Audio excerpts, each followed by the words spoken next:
Hello. Oh, we're here. Welcome back to Deathgate.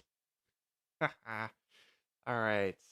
Let's put on this music again. And we're back. Oh, it's been a bit. Um, change in scenery a little bit. It's been a month. Been a month. But where were we? Where were we last time? So, for those who completely forgot, we are this man right over here. We are Haplo. Haplo is a patron. A person who is really super magical. And he is someone who has escaped from the labyrinth. This pretty much world that has become a prison for his kind. Saved by Czar, his lord. And now we're pretty much on a journey to explore 4 different worlds. Air, fire, water, earth, stone. To figure out a couple things. One is we're looking for things that are known as world seals. Things that look like this, but are not exactly this.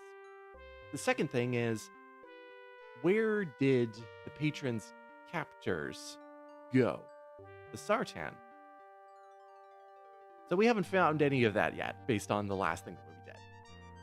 We had, instead, found some dwarves, found some elves, found some humans on the world of Arianis, the world of air. And the elves have been masquerading as gods. So we kind of stopped that plan using some magic and some cunning and some ideas. And we're figuring out how we could possibly get to a location that might have what we're looking for. We enlisted the help of King Stephen and have taken over an elf ship in order to get to Skirvash, which is over in the distance. And that's where we're headed, because apparently that might be where our good world seal and other information about the worlds might be. Which is true, based on the books there. I like that. We have the rope ladder, we have the path, we do have the mountains, which we can look at. They look almost intentionally placed around the city for the protection they provide. There are 3 different ways that we can go into the city. So we might as well just go.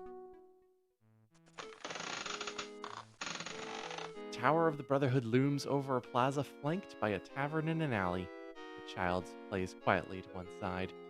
Now, it doesn't matter what you do here, the next action is going to make the next event happen. Look at this doll. Look at that animation go. He's jaunty. A child, also known as a waif. We could just talk, and we could talk to the waif if we want to. Greetings, good sir. He turns right back to game with the doll. Interesting sentence. Oh, look at that doll. He knows exactly where he's going.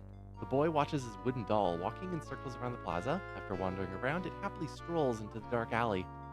The boy steps towards it, but stops, appearing terrified. He looks up at you with pleading eyes. Oh, sir, would you please get my doll back? I couldn't possibly go in there. It's far too dark and scary. Now, the thing with Haplo is that he really isn't that fond of children in terms of his character. This last line is just kind of a joke. You bother me, kid. There is a specific response I want to get from him because the voice actor who does the kid actually does a really good job.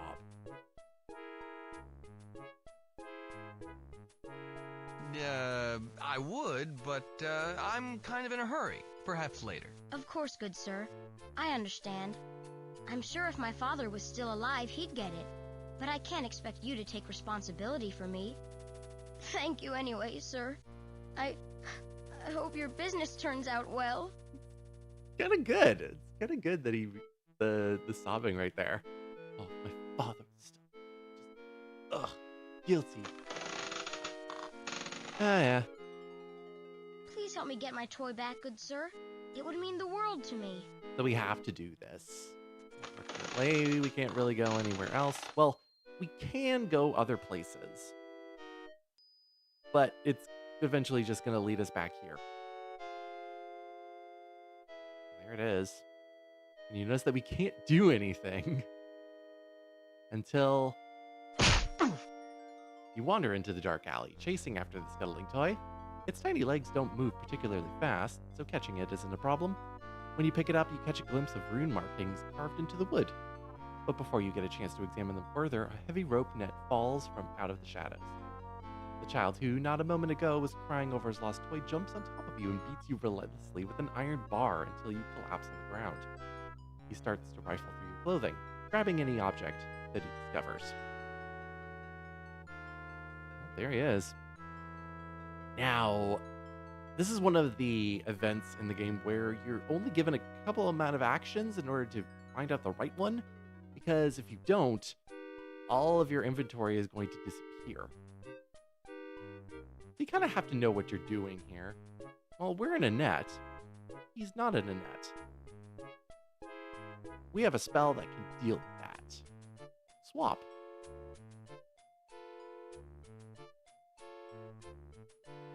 While the young thief paws through your valuables, you take the opportunity to hang the swap spell in the air and grab onto his searching hand. His eyes grow wide as the spell takes hold. With an implosion of air, you and the street rat switch positions. He crouches on the ground, trapped inside of the heavy net, while you stand above him. The street rat looks up at you in amazement, surprisingly unafraid, but a little desperate. Whoa. You're a wizard! A wizard hasn't been seen in Skirvash since far before I was born. Why are you here?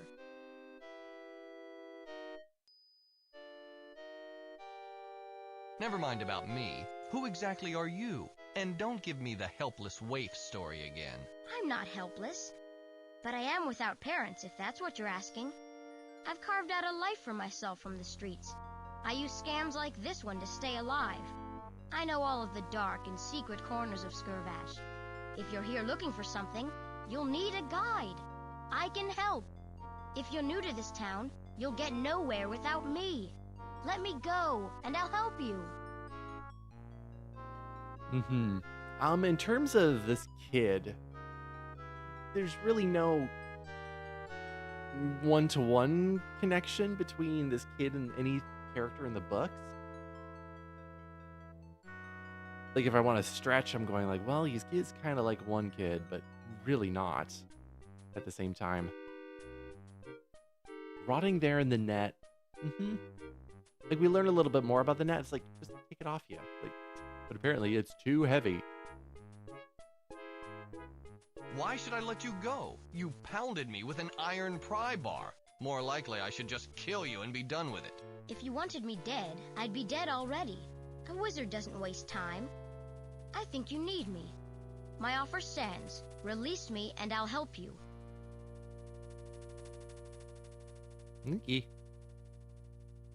Didn't want to. Yeah, take the net. You lift the net off of the child. Some heavy pulleys draw it up high into the shadows of the alley. True to his word, Street Rat doesn't run off. Instead, he wanders down to the alley, flips aside a greasy blanket to reveal a hole in the wall. He enters and motions you to do the same. Weird about it is there's the tunnel, but it tells you to go northwest.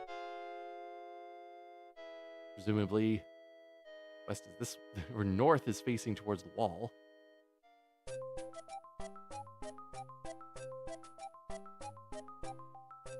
Oh, cool. This dirty chamber isn't much bigger than a crawl space. It's crowded with the street rat's possessions. Lots of junk.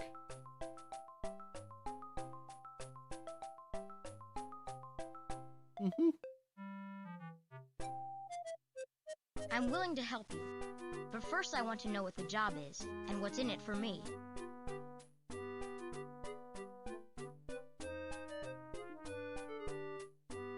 Yeah, not really that line. That doesn't really work.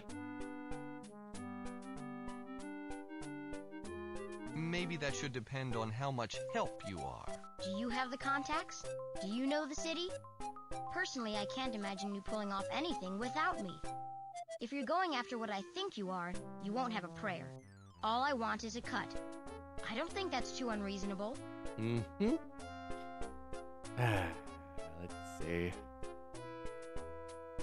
We can just skip all the pleasantries if we really wanted to. What do you think this job is? It seems to me that there's only one target worth the attention of a wizard. You're intending to break into the Tower of the Brotherhood. You must know that no one has ever made it into the tower and back out alive. You might not know how many have tried. There's a thing about the Tower of the Brotherhood. One, it's not actually in the city, but I'll get to it later. Rumors of the Brotherhood's treasure have spread throughout the realms. Thieves, from third-rate pickpockets to practiced artists, have attempted to steal it. Usually, the less talented ones are turned away at the front of the tower. There is no obvious way to get in. Only the members of the Brotherhood know how to enter. Some make it inside. Every few months, a new body is found in the town square, the result of another robbery attempt. Usually, the Brotherhood takes care of its own disposal, but these bodies are left as messages to every other would-be thief. In short, no one has ever succeeded. If this is your plan, you're going to need my help. Even a small cut of the tower's famed treasure would set me up for life.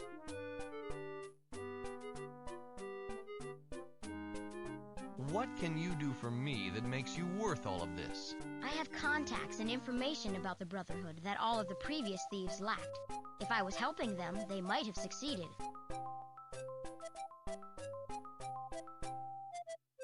Is that all you want? Well, not exactly. You're not local, that's obvious.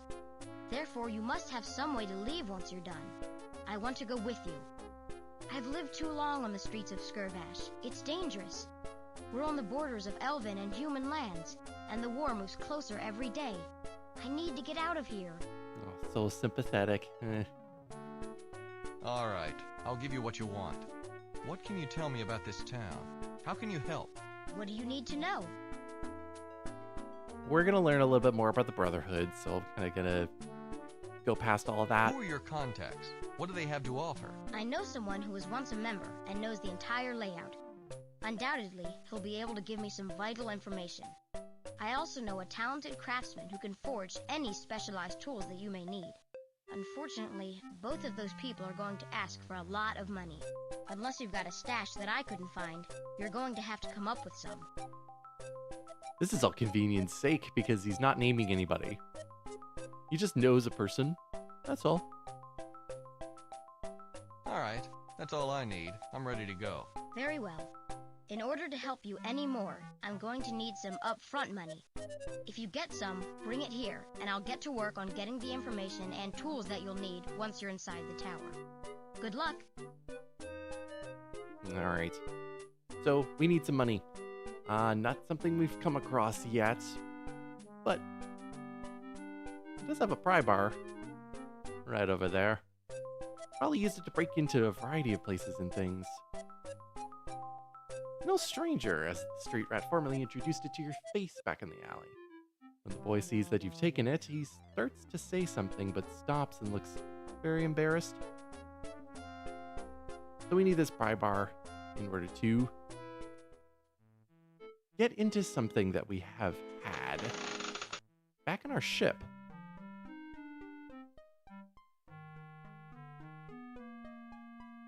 One of the soldiers pokes his head out of the tiny quarters. He sees you empty-handed. You shrug, and the head disappears back behind the door. Yeah, once we come back here with the thing that we need, we're just going to be leaving, pretty much. But in the storeroom, there was this chest with the lock on it. Let's break it. You slip the pry bar between the lock and the strong box lid. With a firm twist and a grunt, you break the lock, and the pieces fall to the ground. You fling the strongbox lid to reveal a sack of gems and a tea pipe fitting. The last pipe, somehow within a locked chest. You snatch up the contents of the strongbox, the sack of gems, and the tea pipe. Possibly stolen from the dwarves. So we have these, but this isn't the money that the boy needs. We need to go elsewhere with it. The Devil's Workshop. Which the boy does kind of mention. Hello again. What is the Brotherhood? What does it do? You must know about the Brotherhood. At least you must have heard about them. The Brotherhood is a guild, much like craftsmen or merchant guilds, only it is a fellowship of skilled assassins.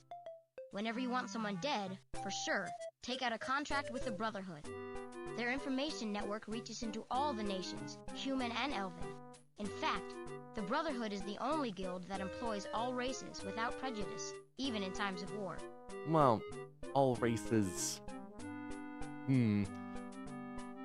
How do you get inside the tower? I don't know the method that the members use to get into the tower. I've examined the exterior, and I haven't found any entrance. But I've thought about this. Only the members of the Brotherhood can get in. So the answer is to become a member of the Brotherhood. You're new. Nobody knows you. You might be able to pull off something like this. As it happens, an assassin, a member of the Brotherhood, hangs out at the Devil's Workshop. His name is Hugh the Hand, and he's actively recruiting. It's not easy to catch his eye, and harder to have him sponsor you. Oh, Hugh. Oh, Hugh. This is kind of a dumb line of going like, oh yeah, the assassin who hangs out around the bar. Like, yeah, we know exactly what he looks like. How do I get this Hugh the Hand to sponsor me? Hugh is looking for only the most talented thieves and murderers. You'll have to do something extravagant to catch his eye. What that may be, I don't know. Perhaps if you stole something rare or valuable. Yeah, we're not going to be doing... We're going to be doing something that I don't really agree with in terms of the expectations, but... Alright, that's all I need. I'm ready to go. Very well. In order to help you any more, I'm going to need... Yep. We need some money. You don't want You're on the right the track, jewels. but stolen jewels won't do me any good. You might try to fence them for some cash. Take them to the Devil's Workshop. The barkeep might be able to help you. So we'll do just that. So yeah, this is the tower, the Brotherhood Tower. Like, this is it, right here.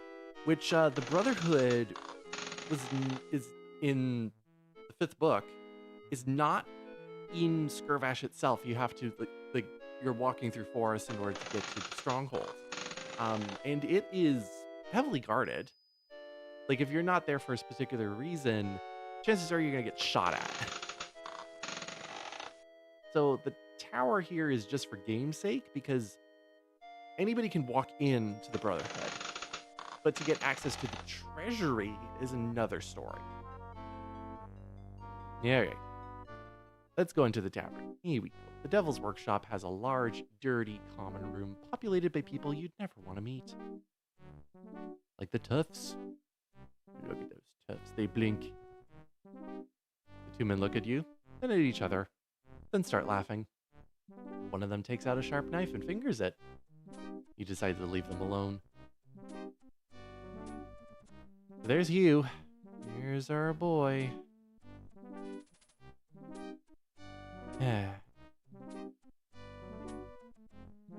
Man dressed all in black sits in a shadowed corner with his back to the wall, watching everything.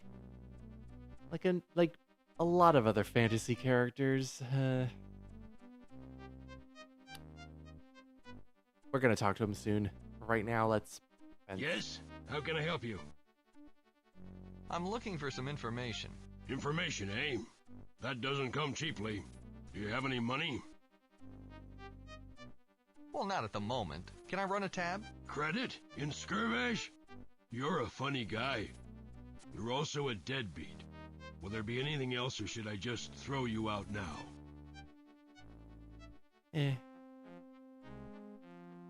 Who's that guy over in the corner? That's Hugh the Hand, a member of the Brotherhood.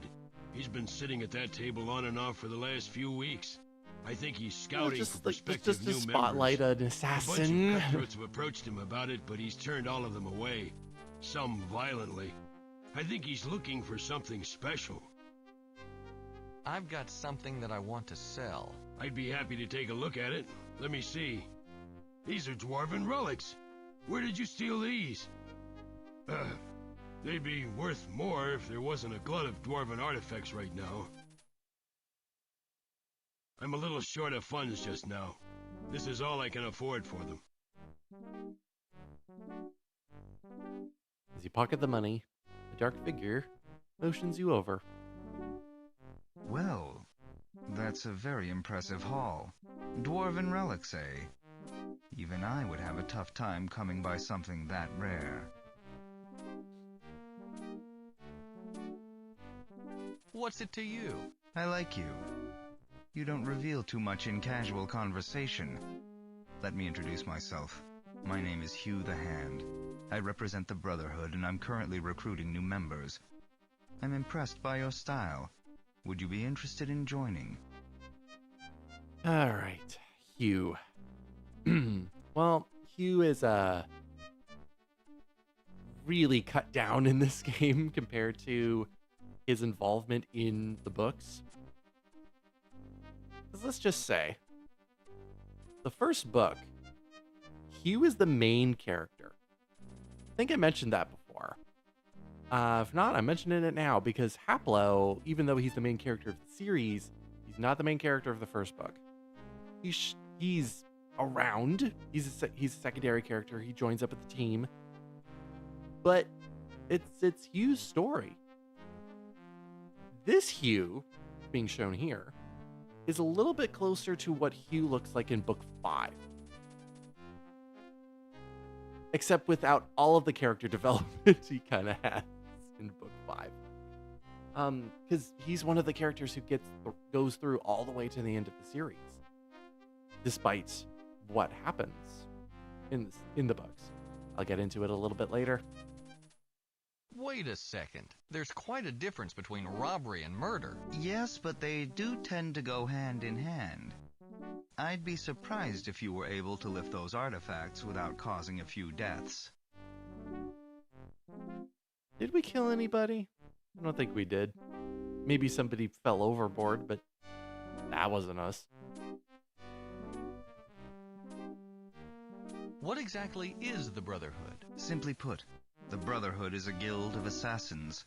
We accept only the most talented killers from every nation. When governments cannot eliminate a target, they come to us. For an incredibly outrageous fee, they receive our assurance that the target will die. The Brotherhood recruits from both races and operates in all of the realms in times of war and peace.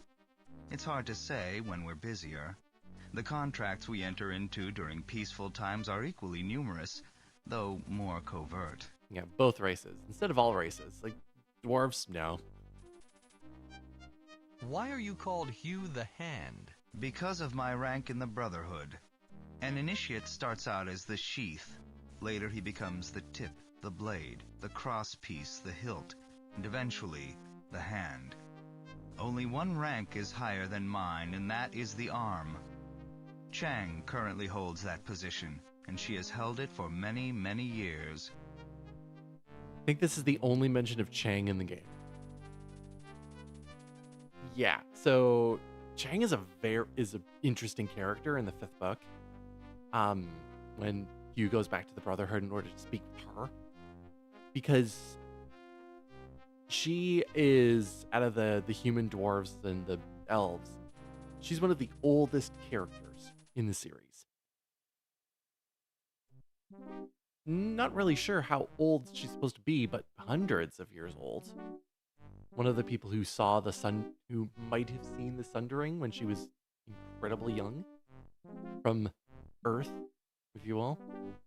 But yeah, we don't get to see Chang in this game. We don't. If you accept only the most talented assassins, why do you want me? Aren't I unproven? That's very true. I did not say that I was inviting you to join. That comes later. I only asked you if you were interested. Are you? Why would I want to join? For a variety of reasons. The membership provides quite a bit to its members. It assigns the contracts and makes weapons, information, and healing available. For that, the Brotherhood requires a stiff tithe. The alternative is to continue operating without a membership. But now that you have drawn the Brotherhood's attention, we will make sure you don't encroach on our business. Unfortunately, anything you do will probably encroach on our business. Therefore, we will be forced to kill you. I hope that makes your choice clear. Yeah, you don't have a choice anymore. Of course I'm interested. What low-life cutthroat wouldn't be? Very good. Now you are still very unproven. The theft of the dwarven artifacts was enough to draw my eye, but you're not blooded. I'm going to require a contract before I can apprentice you. This seems so below Hugh, just as a concept. I don't even know if it really fits with him in the 5th book. Because a lot happens, well, some things happen anyways, that he's not really able to do his job anymore, so maybe that's kind of where they're coming from here. But man, it just seems... Ugh. Who's the target? There is a merchant who lives on the edge of town. He has angered the Brotherhood. He's overstepped his authority and must be eliminated in order to set an example for the rest of his kind. Do you understand? Do you have any information about this man? Certainly. Most importantly, you should know that he wears an amulet. It is magic and protects him from all harm. Also, you should know that he knows that the Brotherhood is out to eliminate him. We've already tried once unsuccessfully. Since then, he's taken some precautions. He's had the front door reinforced and the lock changed as well. We believe that he's currently holed up there in the house. A magic amulet that protects him from harm? Won't that make killing him rather difficult? Yes. The fact that he is never without it might hamper you as well. Consider this a true test of your skills. Anything else I should know about this merchant? There are rumors that he keeps a secret journal. I'm not sure how that would help you, since I'm asking you to kill him, not investigate him. All right, let's get on with this. Very well. Will there be anything else before you leave? What should I do after I finish the job? I will require proof that you have eliminated him. Since he's said that he would die before being separated from his amulet, I believe that that will suffice.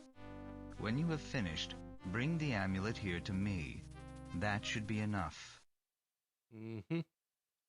That's pretty much all we need to do with this guy is just get his amulet.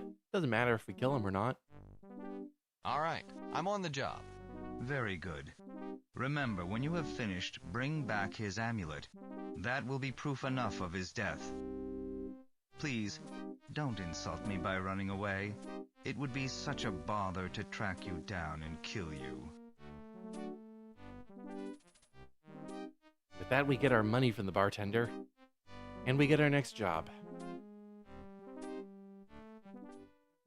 But if the locks are changed, we head over to the manor now. Yeah, we can't do much here for now. Combination manor and fortress. Just an owner who is both rich and paranoid. The windows are as open as they're going to get, which is to say, not at all. And you know, we can't like break them or anything.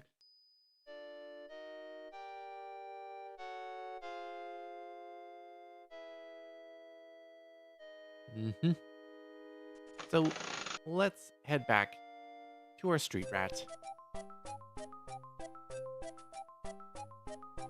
And I don't want to talk to him, but I will give him the money so he can do his thing. With this money, I can get the items we need. Or you can say a word, the street rat grabs your pile of cash and runs out. Now, there are going to be times in this game where a character is going to leave the screen, and you have to wait for them to come back. That's what this handy wait button is for. I got him. The information and the lockpick. See, he does a really good job about, like, reading the liner notes of just like, yeah, I gotta do it this way. Good. The only thing I'll say about about this voice actor in particular is that when he's not really putting on for how he's supposed to be saying lines. They're just very matter of fact, to the point.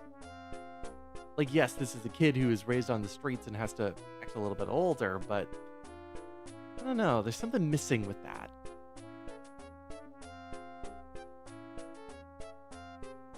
Tell me about the information. I bought it from an ex-member of the Brotherhood. He claims that this parchment contains the codes to open the tower's treasure room. There's no way to verify it without actually getting inside the tower, so I had to buy it at face value. I don't really understand it anyway. I have no idea what the first line, "by their time to die," means.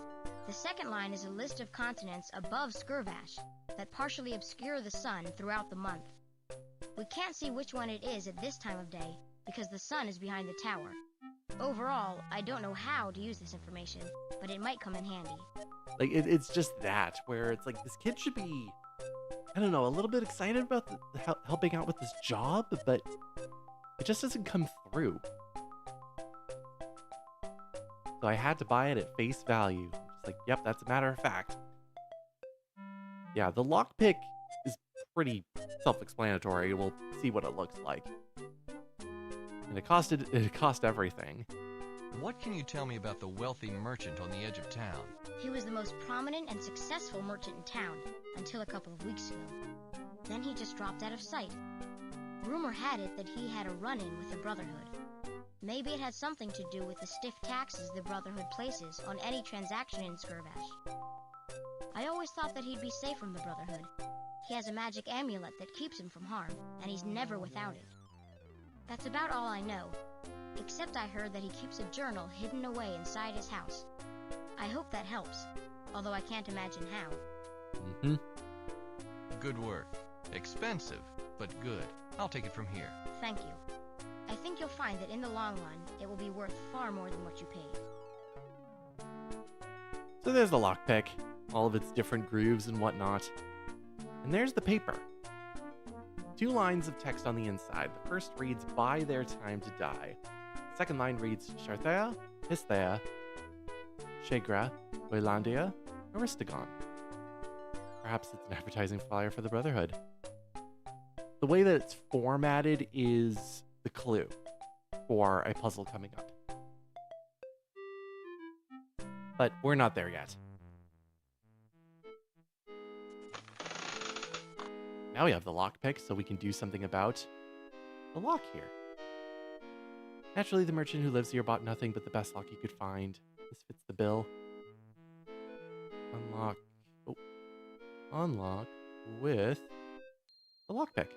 You just jam it in there. You gently slip the lockpick inside the heavy iron lock. After it slides solidly into place, you carefully examine the lock, trying to decide how to manipulate the lockpick to unlock the door. So yeah, we need to figure out how to pick the lock, which if you talked with the kid a little bit more, he would just say, well, it's trial and error. Figure it out here. So here's what we gotta do. We have the 3 options on top of just removing it entirely. So let's push it in a little bit more. Then we have to click it again in order to do the next action, which is we push it in. Well, let's jiggle it a little bit. There we go. And then turn it, and we got it open. If you don't do it in the right order, you just have to start again from the beginning. The house is all but empty. Its contents, save for a few spare items, have been taken away. This is the only room in the house that we're able to look at, so it makes it quick, if anything. The fireplace is made of a regular but expertly fitted stone. A full-length mural hangs above a broad mantel. Features a richly dressed young man, proudly displaying a glowing amulet. Can't look at the candles. And look at a clock, though. It's strange that the clock was left here when all the other furnishings were taken. Closer examination reveals that the clock is bolted onto the mantle. You also see that the only moving part is its one hand.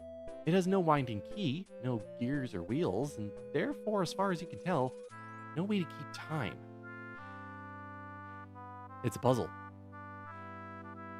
puzzle we can't do anything about yet, unless you want to brute force it, which, if you know the answer, you can.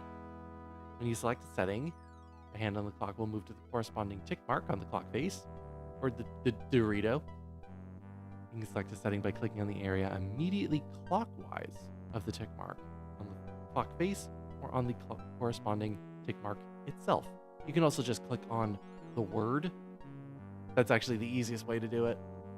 But we don't know what the words are, so we got to figure those out, which should be in this poetry book.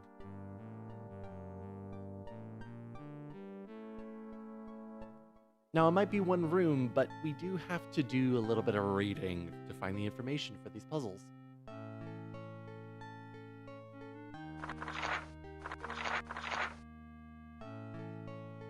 The puzzle's solution comes from this poem, The Wind. She lifts from the mist in the morn, she breathes the first air of the day. She flies towards the rise as she's born, but dies before she's away. When time comes for wine, she doth linger, trails her hand in the stream. She knows as it flows through her fingers, it is far deeper than it seems. Beware of the rare time she toils. She wears down mountains in her path. Friends she depends on are loyal, but all else should fear her wrath. She sings of all things in her chorus, the rustle of leaves is her song. Betrayed by the shade of the forest, the time when dark falls sees her gone. So we have those 5 words on the clock. Well, there is something that this poem talks about 3 times, and that is corresponding to the time on the clock. So we have the time when the time comes for wine, the rare time she toils, and the time when dark falls. And that's your clue. If you go in the order of the puzzle, we need wine time, toil time, and dark time. One of the stones surrounding the fireplace pops open. Inside the compartment, you discover a leather-bound journal.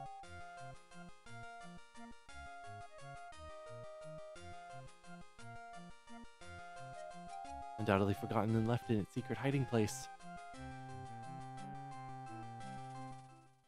Time to do our second piece of reading. There's going to be more reading this session, I can tell you what.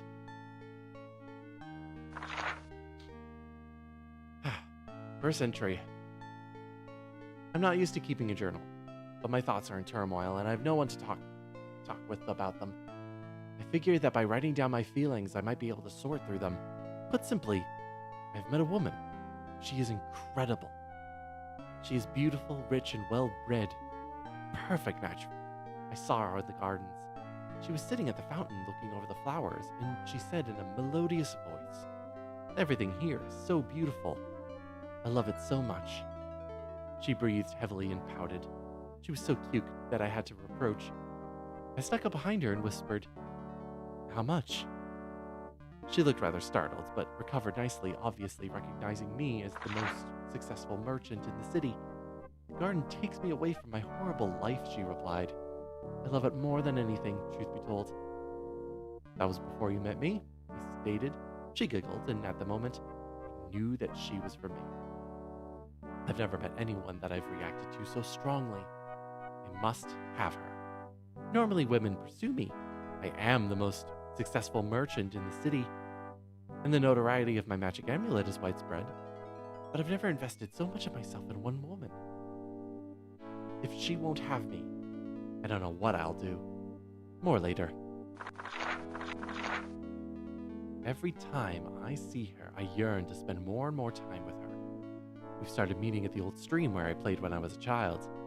It makes me so happy to show her my old haunts. Taking her across the stepping stones was an absolute joy. She would only walk across while holding my hand. She was terrified at getting her dress wet. Each step took her further away from the shore, and by the 5th, the last, she collapsed in my arms. I'll have to take her back here more often. Deirdre is beginning to open up to me. Her life, although not quite the horror story she believes it to be, has been hard. Her father died when she was young, and her mother remarried a cruel man who tries to control Deirdre's life. He doesn't care about her. He only thinks about her dowry, what she is worth. He wants only to preserve her value as a marriage object. She doesn't remember much about her real father. She does recall that he used to read her bedtime stories when she was very young. One especially caught her fancy, the bouncing beans. When I told her that I was read the same story long ago, she smiled so sweetly that it warmed my whole day. I must have her as my wife, regardless of her penny-pinching stepfather. He may ask for the world, but I will pay it. More later. Her stepfather has cloistered her away. It was obviously his plan to allow her to be with me just long enough to whet my interest. And now that the relationship has progressed, he has snatched her off and is demanding a wedding. I certainly don't mind the idea of a wedding. I made that decision long ago. But I do object to his keeping me away from her while he decides what the dowry will be. Undoubtedly, he's poring over financial records, trying to calculate how much he can safely gouge out of me. All I can do is wait. Waiting is driving me mad. I can't concentrate on my business. I'm useless for any task. I've repeatedly asked her stepfather if he has come to a decision, and each time he sends me away without an answer. The last time, he bellowed that he would send a messenger when his decision was made and that I should stop bothering him in the meantime. So what can I do? I wait. I wait.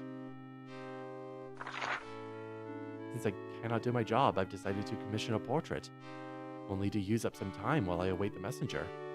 Naturally, I've hired Leonard Bogash. His reputation for excellence is widespread throughout the realms. He's due to arrive in the next few days. The portrait goes well. Leonard has lived up to his reputation. However, the endless hours of sitting do not take my mind off of my prospective bride. Instead, the modeling just gives me more time to dwell on missing her. I expect the messenger any day now. According to her stepfather, I am to give the dowry directly to the messenger.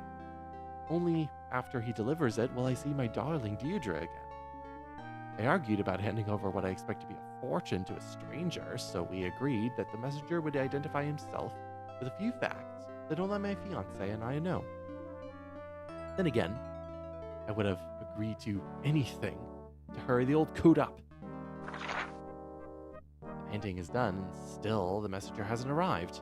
I wonder if that man realizes the pain he's putting me through, or if he even cares. The messenger has finally arrived. After confirming his identity, he gratefully handed over the obscene sum that Deirdre's stepfather demanded. It took quite a few years to regain that amount, but any amount would be worth it to end my torment. Deirdre is due here at any time, so I must end this.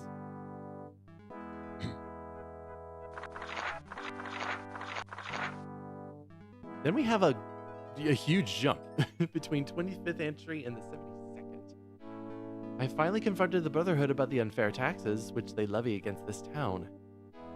They act as if they own Skirbash. They've been a thorn in my side ever since I arrived here. Thus far, I've given them no reason for taking action against me. But now I'm a little worried that I have provoked them when I talk about unfair taxes. I can only hope that my amulet will keep them at bay. I'm certain of it now.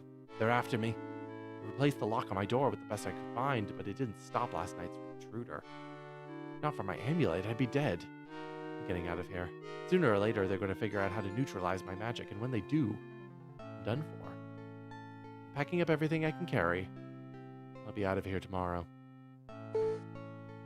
So there's something about this journal that bugs me when it comes to what's going to happen next.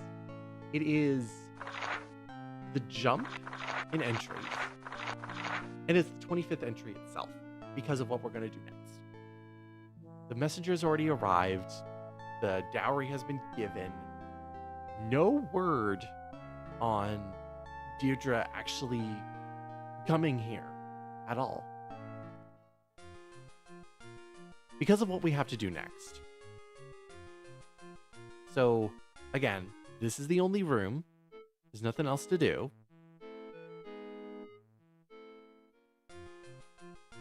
So, what else is there to do? Well, remember that we had a portrait before, and it served as a pocket to a different reality? Let's do it again. Let's use what we learned from Trian. Create reality pocket.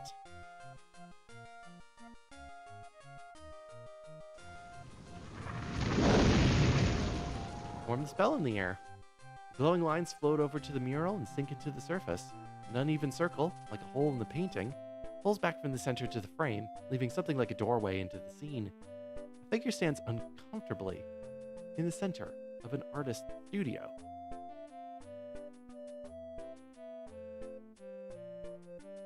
You climb onto the mantle and into the painting. You find yourself standing in the artist's studio, facing a young man, awkwardly holding himself in a stiff pose. Hello, my good man. Have you seen the artist? I'm getting very tired of standing in this position.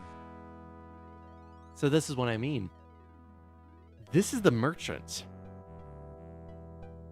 So, Leonard Bogash. The name doesn't spark anything in terms of like who this person could be, but from what I can perceive about this puzzle, or by the sequence of events, the merchant was put away in the portrait by Leonard, and then presumably Leonard wrote the next few entries. But that also does not make complete sense, because then you have the entries about the Brotherhood. So this could also mean that the merchant was able to hide himself in the portrait that he had Leonard made. It's odd. You'll see why a little bit more as we go and talk with him, because we do have to talk with him very specifically.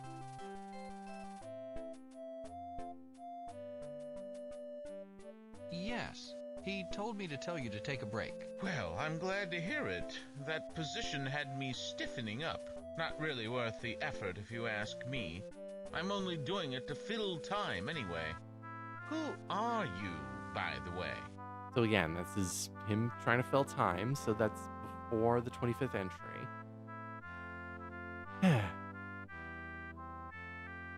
But Why are you trying to fill time? My fiancée and her family are currently debating over the size of the dowry for our marriage. They can't seem to reach a decision as to what they want. I suppose that's a problem when one is as wealthy as I am.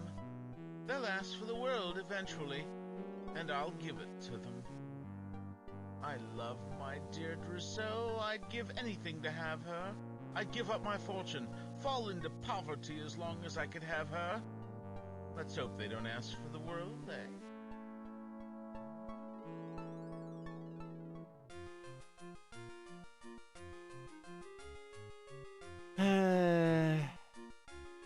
Like, we do have to do this in a certain way. Like, we want the amulets. We could just say, hey, come on. I'm here to kill you and take your amulet, sir. You're going to kill me? Go ahead and try, Blackguard. The amulet you want so much is just what keeps you from taking it. While I wear it, I cannot be harmed. Now, it is my turn. He launches a fist at your midsection. It sends you flying out of the painting and onto the hard stone floor of the house. Boof. Alright, we're done. So, yeah, every time you do something wrong inside of the portrait, you are shoved out of it. And then you have to start it again. But again, there's something about the narrative that just doesn't click into place. Especially when you come back into it. Hello, my good man. Have you seen the artist? I'm getting very tired of standing in this position. Everything resets. I am the new artist. Please, don't move. The light is perfect on you. New artist? I commissioned a mural from Leonard Bogosh, not from some apprentice no name. Run along and get my artist before I get peeved with you. Go now. Oh, I think you're already peeved. Yeah, okay. So let's do it properly now. At least as properly as it possibly can be, because the story gets its lines crossed too much.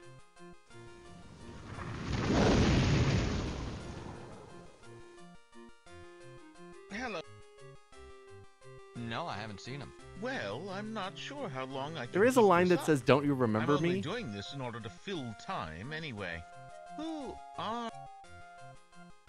But anyway, we have to be the messenger here. So again, who wrote that entry? I'm a messenger from your wife-to-be. She sent me with the dowry information you've been waiting for. Oh? What does my little doe want? It's quite simple. She wants your magic amulet. She wants my amulet? My most prized possession? I don't believe it. How do I know you aren't lying? So we gotta play to this guy a little bit. Do you think I would be so stupid as to try to lie to such an obviously intelligent and perceptive man? Well, yes, of course. However, I must verify this information, as I'm sure you understand. I can't just give away something this valuable to someone who claims to be a messenger from my fiancée. The person she was to send was supposed to know some very personal facts about her, things no one besides me would know. If you can answer these questions, I'll believe you are who you say. First, can you tell me what her favorite bedtime story was? So we're paying attention to the journal? Because if you weren't, you're gonna be tossed out again. The bouncing beans? Interesting. Now, tell me this. How many stepping stones were there over the old creek where we used to meet? 5? There's only one more. What did I whisper to my lady the first time we met?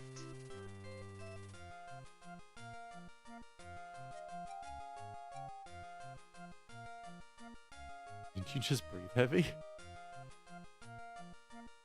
Heavy breathing. How much? That's correct. You've answered all of my questions. I have no choice but to believe that you are who you claim to be. You do have a As choice I've still, told my but lady, okay. I would give up anything to be with her. She obviously wishes to test this promise by asking for my most prized possession.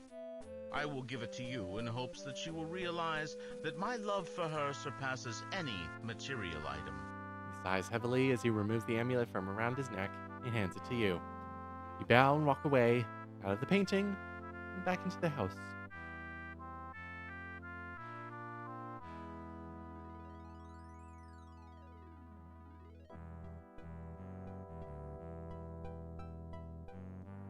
So, yeah. Suddenly, the world is a much scarier place. Weird how wearing and removing it completely changes where it is on the inventory space, but yep, we got it. So now we can just head back to Hugh and give it to him.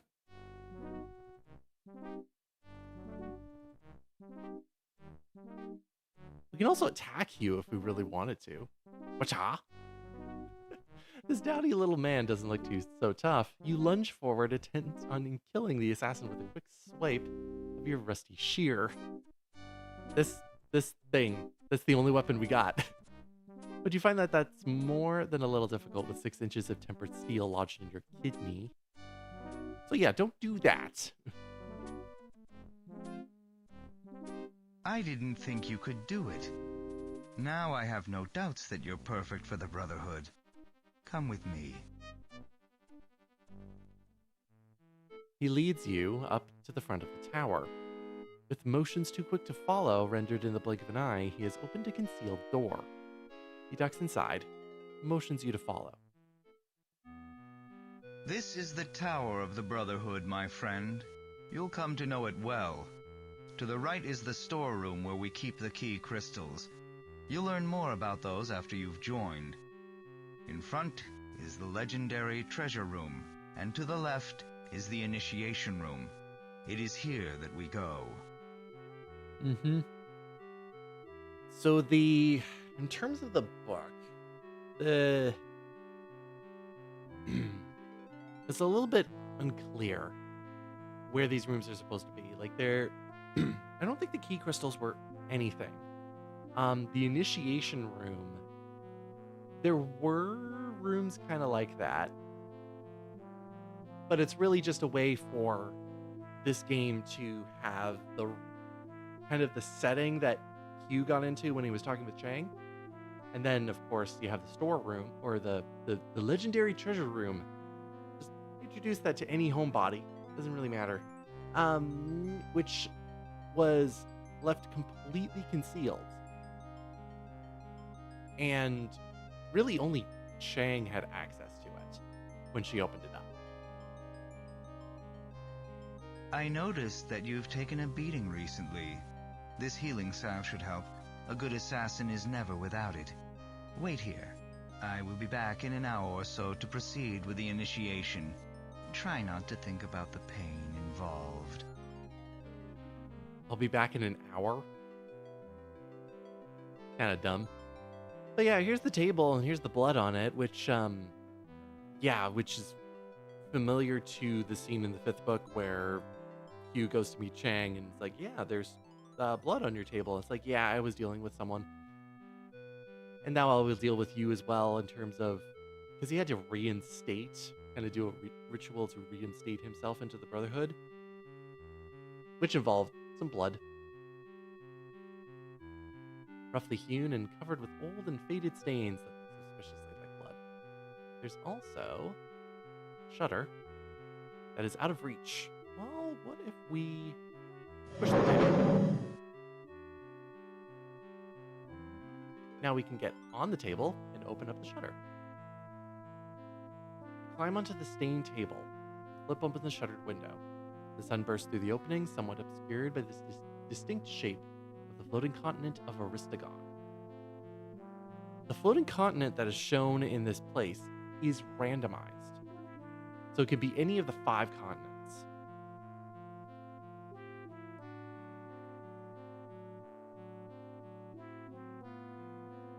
So that's pretty much all we need here, is just to know that it's Aristagon. And then head on out and notice the storeroom here. There's a lock on it. So we need to lockpick it. Gently slip the lockpick inside the heavy iron lock. It slides firmly into place, and we need to do another lockpicking business of figuring which one we need to do first. Now we have 4 options for this one, which, let's see, we need to take it, give it a little shake, give it a little pull, and then tilt it. Lock clicks, door cracks open, you pocket the lockpick with a sly grin. This door we'll come back to later. For now, storeroom with the key crystals in it. That's what this necklace is. Which we can try and take it, or, wear it even though we don't have it. You reach toward the crystal necklace. As your hand touches the field of light, pain races up your arm. You quickly retract your burning fingers. So yes, the field is a defensive field. Gem is larger than any jewel you've ever seen. It is set in the ceiling and throws a circle of magic light onto the floor below.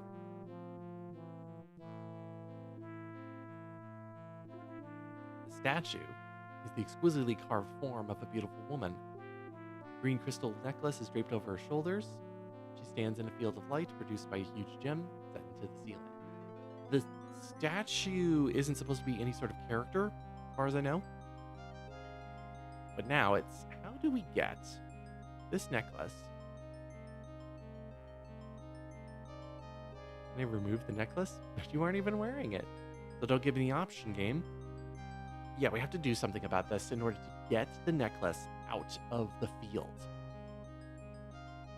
Well, one thing we haven't looked at yet is the doll. The doll is carved from wood. It's vaguely human. It has 2 legs, 2 arms, and a head, but lacks any specific features. A rune structure has been carved onto its back. You assume that it is the spell that keeps it moving. They gave you the note of, hey, there's some runes on this doll here. You better take a look at it and examine it, because you get a spell when you do. You also got that salve from Hugh.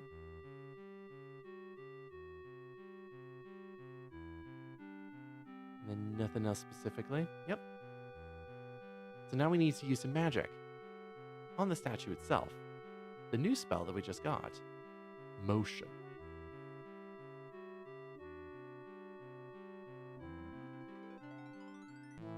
Love how we have this symbol right up here and this symbol. They're 2 completely different symbols. Imagine if this was one of those games where you had to draw it out like Arx Vitalis. Just like actually drawing it out on the screen. How much of a nightmare that would be. Now we get a really, I think it's a really cool scene that we just get here. What they try to do with the statue, it's a little bit cool. It's a little bit cool. It could have been like very horrifying as well, based on just the description here. You trace the lines of the spell into the air. The magic envelops the statue. For a few moments, nothing seems to happen. Suddenly, the still form quivers. Stone legs, never intended to walk, uproot themselves. The statue begins to move jerkily towards you. With every step, it breaks apart. Stone fragments fall away from newly made joints. Soon as it has made its way outside of the glowing field, it collapses in a heap. The crystal necklace remains on the statue's neck, but safely outside the killing field. Like that's a really good description right there. Now, one thing that this game doesn't really do very consistently is that it tries to do a description down here. Like the screen will change and it'll have description down here while everything's happening on the screen above. I wish they did it more. Like with a scene like this, they kind of could have done it, but they didn't, which is odd. Also, nobody heard anything. Nobody heard the statue crumble down to the ground. That was very silent. Now we have the necklace. 6 long green crystals strung together in a hoop. Now we can't leave, because this is the only mention of, oh, there's been a guard here? Wow, there's a guard. Who could have guessed? Alright, so now it's time to deal with the last door into the treasure room. The fresco is a panorama of handprints, all different colors. Ruby, topaz, iron, marble, bloodstone, opal, emerald, umber, hyacinth, yew, and diamond. How do we know what to do with all of these handprints? Well, now that we saw that Aristogon is the continent that was blocking out the sun, we now know that the secret word, the word that it is right, that word that it is below, is the word that we have to say with the hands. So we need to say the word die. And how do we do that with the hands? Well, you kind of take a look at the letter that it starts with. So we go diamond, iron, emerald, die. The emerald hand The emerald hand slides into the wall and then pops out again. You hear a quiet rumble, like hidden gears turning. Slowly, the wall splits and swings open to reveal a hidden chamber beyond.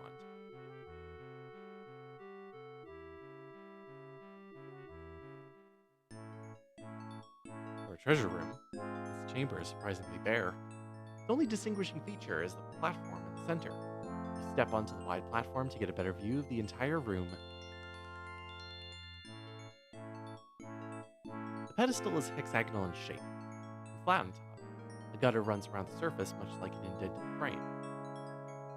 You're standing on a round platform in the center of the room. The pedestal rises from it, right in front of you.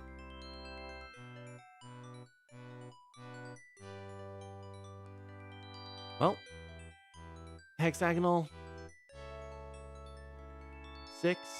Let's put it on top. You lay the crystal necklace on the pedestal into the indentations that frame the flattened top. Light erupts from the pedestal and soon envelops the entire chamber.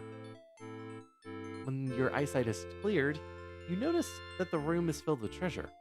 Coins and gems, of course, but also ancient artifacts of inestimable value. With, the door open and whatnot.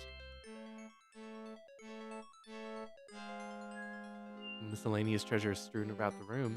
Most of it amounts to no more than gold and gems, but a few choice items look like the Sartan artifacts that you came for. This is a perfect hollow globe forged from flawless crystal. Undoubtedly, its worth is incalculable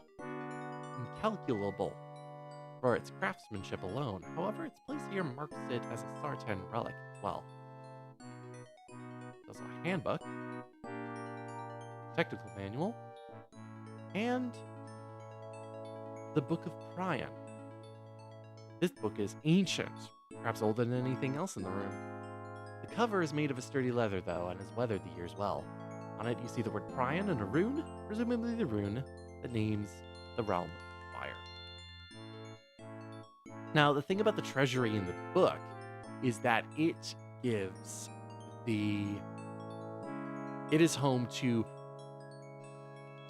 an item that might as well be a character of its own.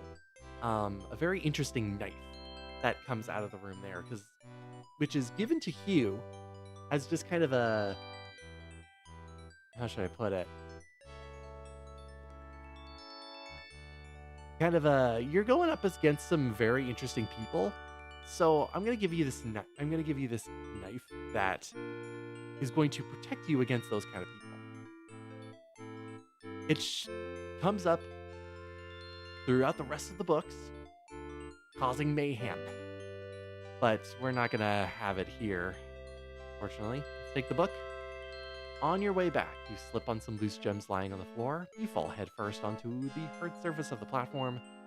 The impact stirs an involuntary yelp. Pain. The noise echoes out the opening in the wall. I hate this sentence every time I read it. The noise echoes out the opening in the wall down the tower's main hall. The opening in the wall. The door. Out the door to the tower's main hall. Before you can get to your feet, a guard comes bursting into the chamber, led by Hugh himself. I like you. You're a thief after my own heart. Unfortunately, we can't suffer someone who's tried to steal from the Brotherhood to live. I'll try to make this as painless as possible. He draws out a wicked-looking dirk and advances toward the platform. Like, that is not what the knife kind of looks like. This guy just wielding a scimitar of all things. But yeah, that's a guard. God, Hugh. Because what's going to happen next is just, well, we're done with Hugh. He doesn't come back again, which kind of sucks because, again, he was a main character. Then becomes kind of a secondary character for the rest of the series. But he goes through so much. He's a fascinating character. Also, he technically shouldn't have hair here if he's based on book 5 because he had to shave almost everything off so that when he got back to Skirvash, no one would recognize him. But, that changed as well. Also, he's supposed to be dead. At the end of the first book, Hugh dies. So how does he come back in book 5? Well, turns out he died, but he didn't. There's a character that brings him back to life. And he struggles with that mentally. Like, he knows he died, and he's going like, I need to, like, no, I shouldn't be alive. I need to die. It, he goes through a lot there. Like, he has to go through, of course, he drinks in order to numb the mental pain that he's going through. But it also, he's brought back to life in such a way that he can't die and also can't kill anything. Like, he can't even kill an insect. So, you know, he turns into a really bad assassin. He's a fascinating character. Like, he's really good. Even though, like, he gets pushed aside for the more important characters, he still sticks around and tries to be helpful. Instead, all we do in the game is this. Remove. You snatch the key crystals from the pedestal. This causes the contents of the room to be transported back to the space between realities. Fortunately for you, this doesn't include the person standing on the platform. Unfortunately for Hugh and the guard, this happens to include them. Wearing expressions of disbelief, they fade away along with the remainder of the treasure.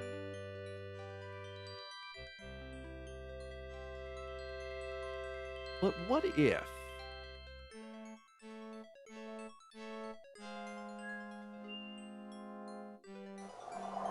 Oh, there he goes! Hey, he's back! You also summon up the very angry guard who pounces on you with fury. He walks over to you and, after making you feel more pain than you could ever remember, removes you from this world with a much more permanent method. So yeah, don't do that. So we got the book, we got the crystal globe, we got the handbook. And Hugh is stuck in the space between, I guess. Such a shame they do that with that character there. But unfortunately, like with what happens in book 1 and book 5, they really couldn't put anything of that in there because they really had to focus everything. Like, Hugh is the main character of the first book because he is instructed to, well, kill a child. He's brought to King Stephen because Stephen wants him to kill his son. His son. Not his actual son, but the son that he has. And then you go through, like, him as a character and him as an assassin and all that business. There's other characters that show up too, but we just don't have time for any of that in this game. Especially when the whole plot doesn't get resolved at the end of the first book. It gets resolved in the 5th book.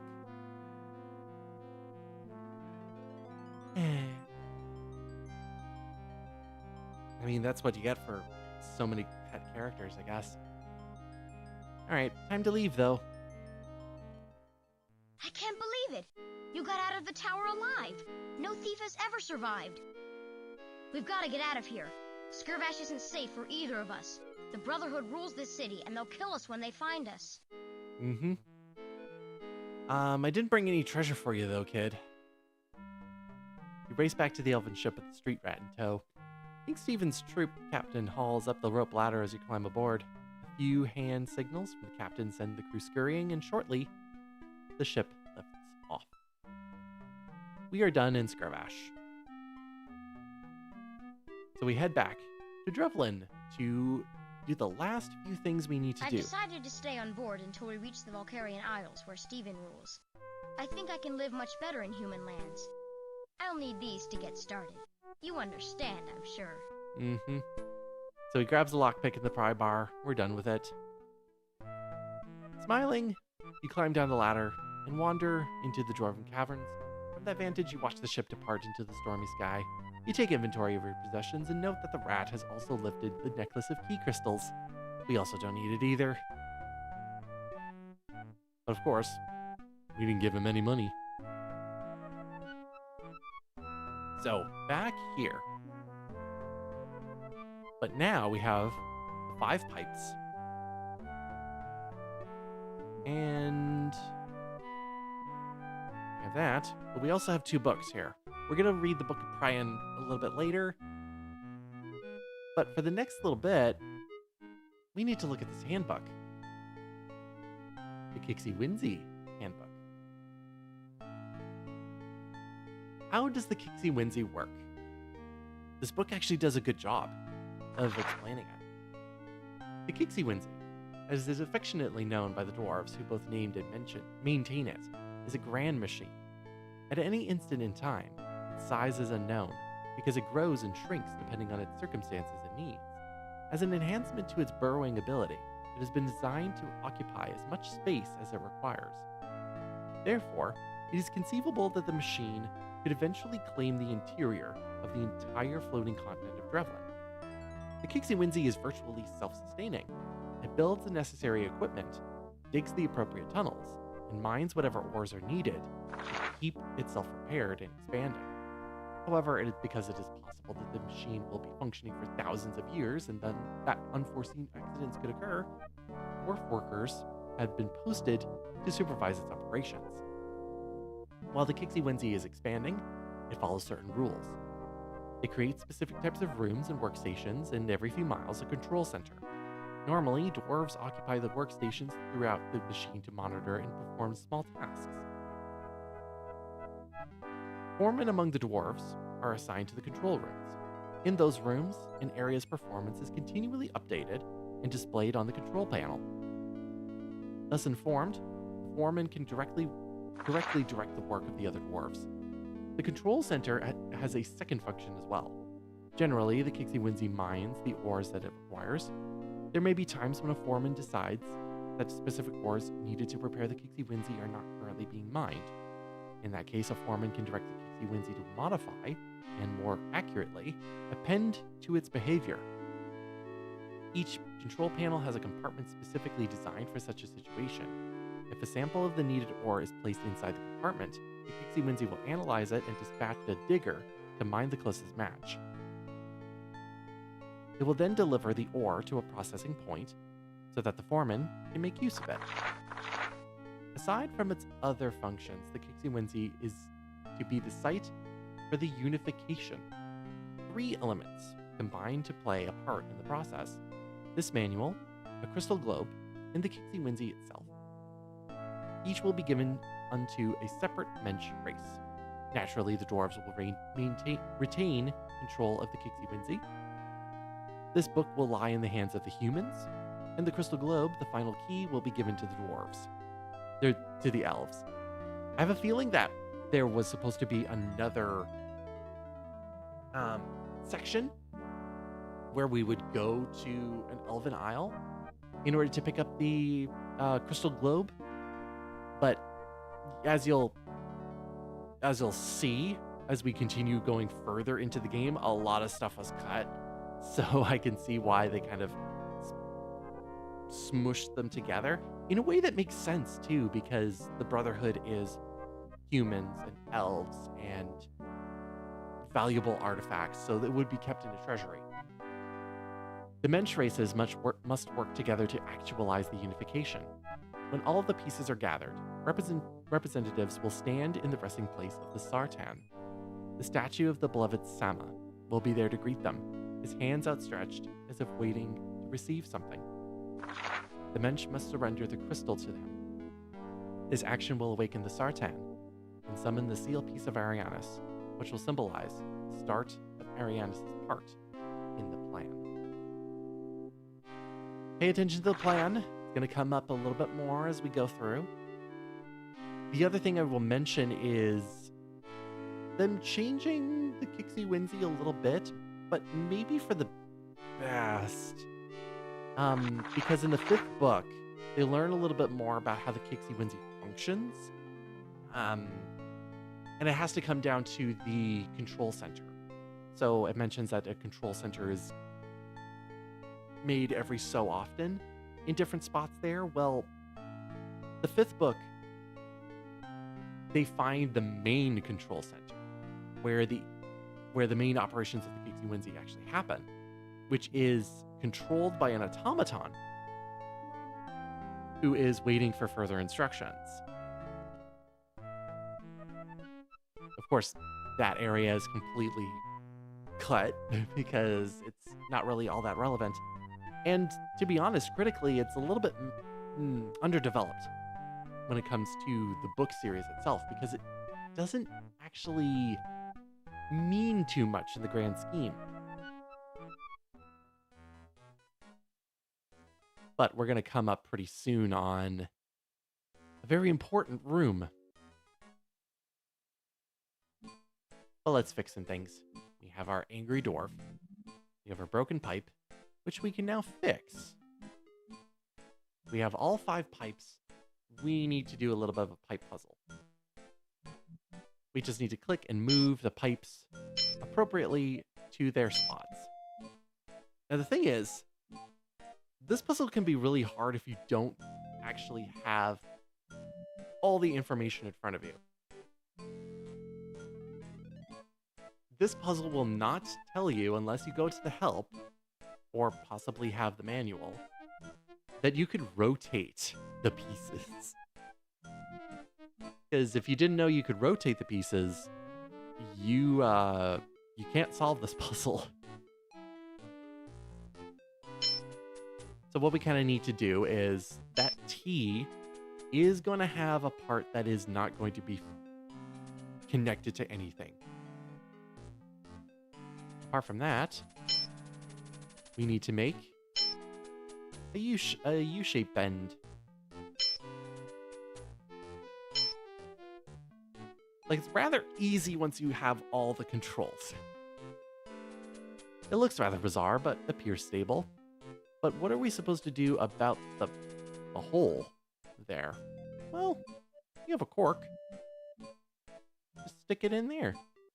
You wedge the cork into the exposed end of the T-pipe fitting. And then we can turn the valve. The valve produces a squeal as you turn it, which is soon accompanied by a low rumble. You hear the flow travel through the pipes along the wall and into the new section.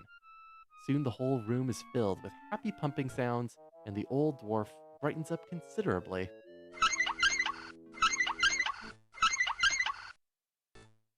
He changes. Aw.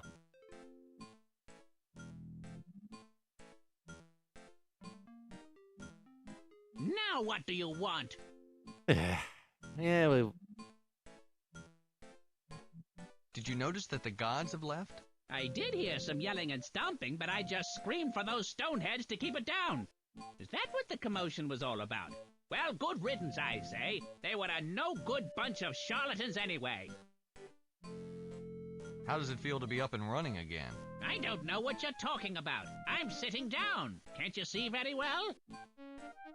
You have no idea what I had to go through to get these pipes. I'm sure it was quite an adventure, just brimming with danger, intrigue, magic. I've told a tale or two like that myself. yeah, they put a pipe on an elf ship. What a stupid place for it. You agreed that once the gods were gone and the pipes were fixed, you'd answer my questions. That was our deal, I suppose. And since you did fix the Kixie Winsy, I guess I could spin a tale or two with you. What was it you wanted to know? How old are you really? Old enough to recognize a smart-ass question when I hear one. Can you tell me about the Mangers? The Mangers created the Kixie Winsy. The dwarves worshipped them before the gods showed up. Some say that the Mangers would have been with us still, but something happened. Come close. I found a chamber that contained a statue of a Manger. It was surrounded by crystal blocks with big people in them, much like yourself. I tried but couldn't open the blocks. I think those people inside, they were Mangers. Actually, some good information there. I'm looking for a piece of the world seal. It's a hexagonal piece of metal with a symbol etched onto it. I thought you might know where I could find it. I don't remember any world seal. The only thing that comes close was a big statue I found years back in a chamber in one of the old tunnels. Carved into the base of the statue was a symbol framed by a hexagon. Something like the one you describe. Where was this chamber located? I found it when I was tracing a mineral vein that the Kixie Winsy was mining. But since the Kixie Winsy filled up the tunnel leading to it, I've forgotten precisely where it was located. If I had one of the old maps, I might be able to locate it. But I doubt such a map even exists anymore. Well, if such a map did exist, where would I find it? That's a tough one. I suppose you might find one wherever you'd find any of the ancient documents, but nobody reads them anymore. The map could be anywhere, or it could have been destroyed. Those papers were pretty darn old. That's all. Thanks for the help. Yeah, sure. That's the next thing we need, is we need a map. Show him a map and he'll be able to tell us where to go next. We have an idea of where we could find one of those maps. Limbeck's holding one. Sorry, but I'm using this one. If you want to write your own speech, feel free to use any of the other papers.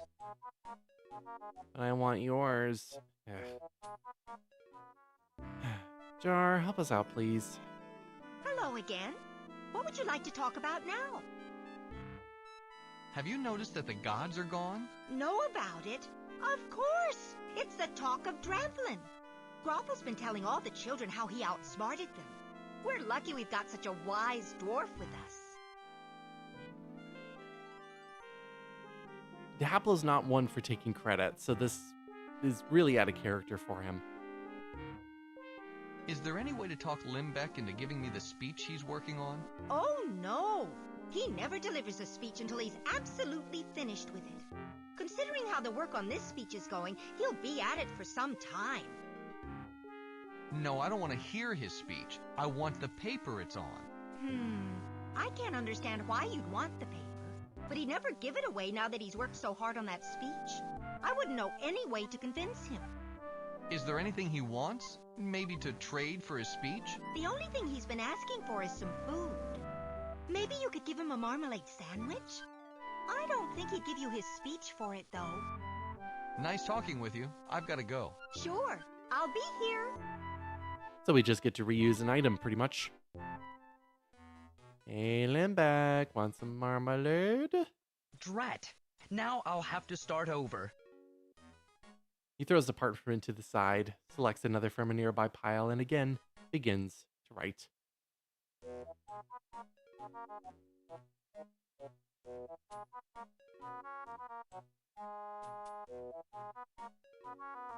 The geological survey map of the continent of Drevlin. It shows the location of all major mineral deposits. The other side is smeared and sticky, so you try to ignore it. This is exactly what our dwarf needs. Hey, this is a geological survey map of the entire continent. Let me look at it. Here's where I discovered that statue with the symbol. It was in this vein of iron ore. I remember that vein clearly. I saved a lump of the ore somewhere. Look closely at the grain. That vein was one of the best. But you've stopped paying close attention. So now we have that iron ore, and according to the handbook, we just need to put it into a compartment in the Kixie Winzy in the control center, and we can get to where we need to go next.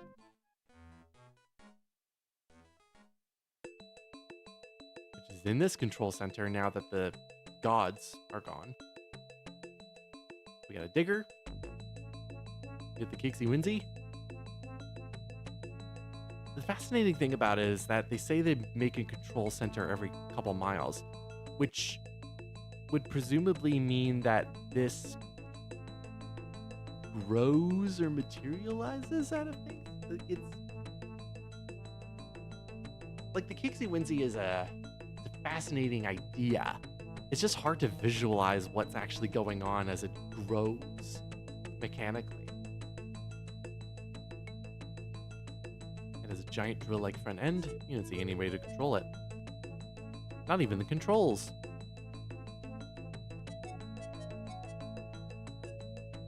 So we have the compartment, which we can open.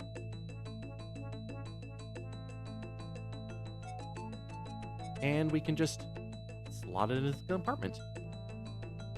Its door slams shut. Lights flare and whistles blare all over the panel. Behind you, the giant digger machine chuffs. Its digger jerks into motion and starts to spin, gradually increasing speed. Puffs of steam toot and hiss randomly from holes. When the drill is no more than a blur, The whole machine trundles toward the wall and melts into as if the wall were butter. Soon it disappears from sight, leaving a dark tunnel.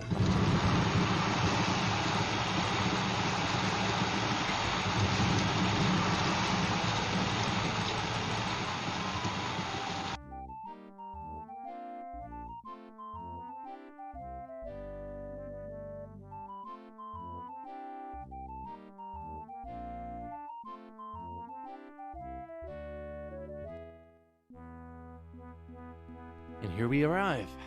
A tall statue of a Sartan, surrounded by crystal caskets.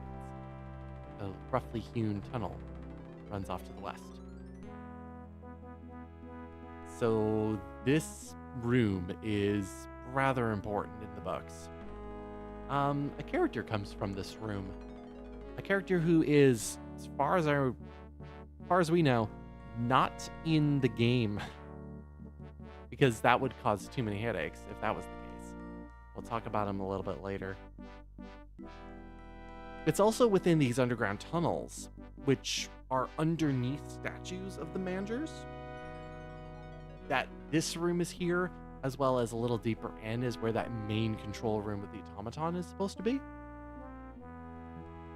But now we just have the statue in the room with all of these people as well. His hands outstretched as if for asking for something.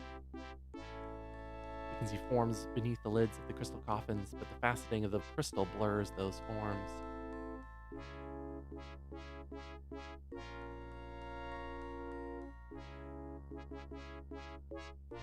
Arianis' naming room is etched into the base of the statue. Undoubtedly, this is what the old dwarf remembered. So it's here. We give it the globe. Gingerly, you place the crystal globe in the pleading hands of the statue. As it clinks into place, the statue's eyes alight with a blue fire. Shafts of the light pierce down through the globe. Internal facets distort the light as it passes through the crystal, so that when it has emerged from the other side, the light outlines a hexagonal shape on the ground. The ground shakes. The section of rock floor outlined by the blue light melts away, and Arianis' seal piece rises in its place. Suddenly, the crystal coffins open, revealing hundreds of Sartan, all very dead. The entire experience is rather macabre.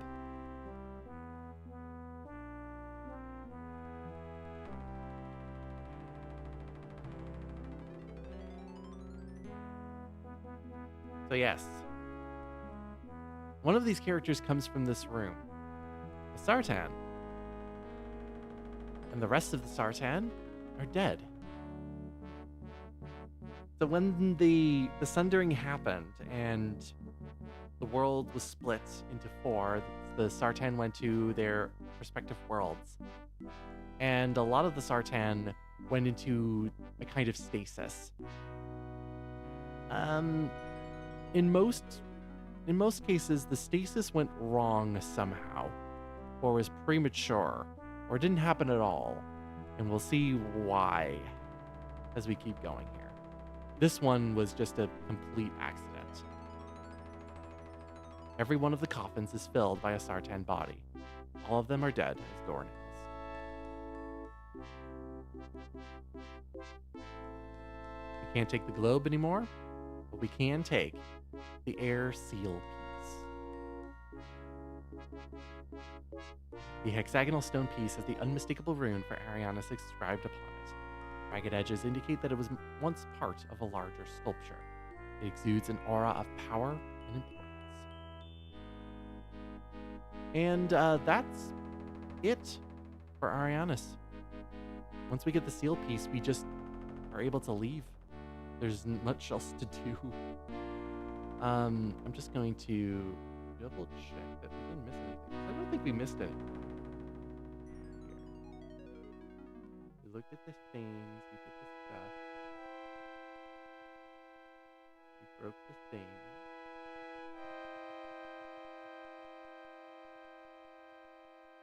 We got the money.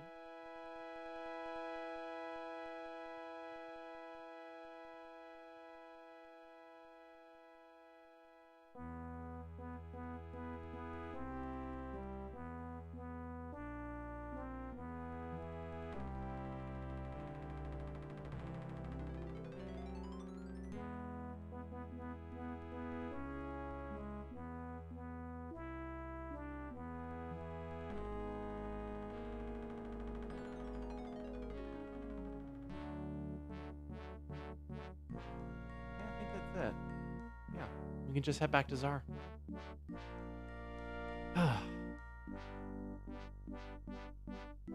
Yeah. And the character that comes from this room, like, is constantly dealing with survivor's guilt. We're just like, he was the one who lived while the rest of them just went away. This room is also where, like, Jar begins to get a little bit of, like, character development, because she comes down to this room, close to this room anyways, and she begins to lose her mind because of how quiet it is here, because Drevlin is not known for being quiet because of the Kixie Whimsy, and I found that really, really cool that something like that just, like, make that happen. But yeah, that's it. Bye, Limbeck. You will never get a speech done. Ever. Sorry, but I'm using this one. Well, I don't have any more bread. I could get more bread if I really wanted to, but I have no reason to do so. Bye, Jar. Sorry that your name is Jar.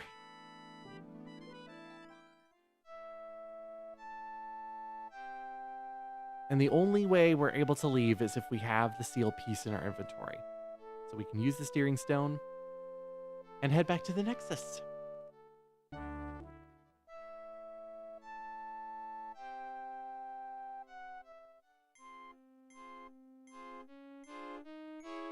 Nothing's really changed. But we can go back and see Zar and make our report. I'm going to take a little bit of a break, though.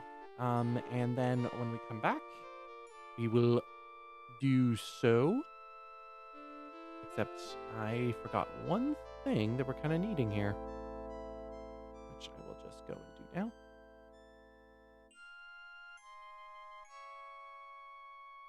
There we go. And I will be right back after a little bit of a break, and we will speak with Zar. See you then. Here I am. All right. Flip that around. Talking's gonna happen. Are you ready for talking? Probably not. Yeah, because we have to talk with Zar. Let's do so. Hello.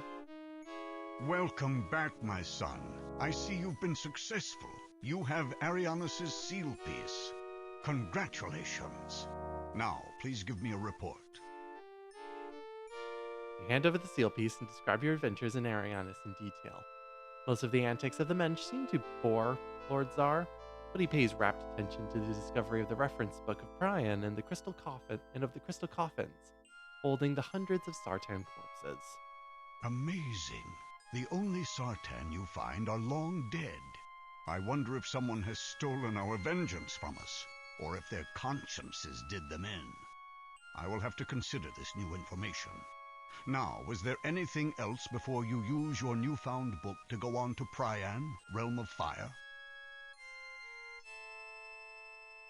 Can you tell me anything about your research? The book I'm reading now is titled The History of the Sundering.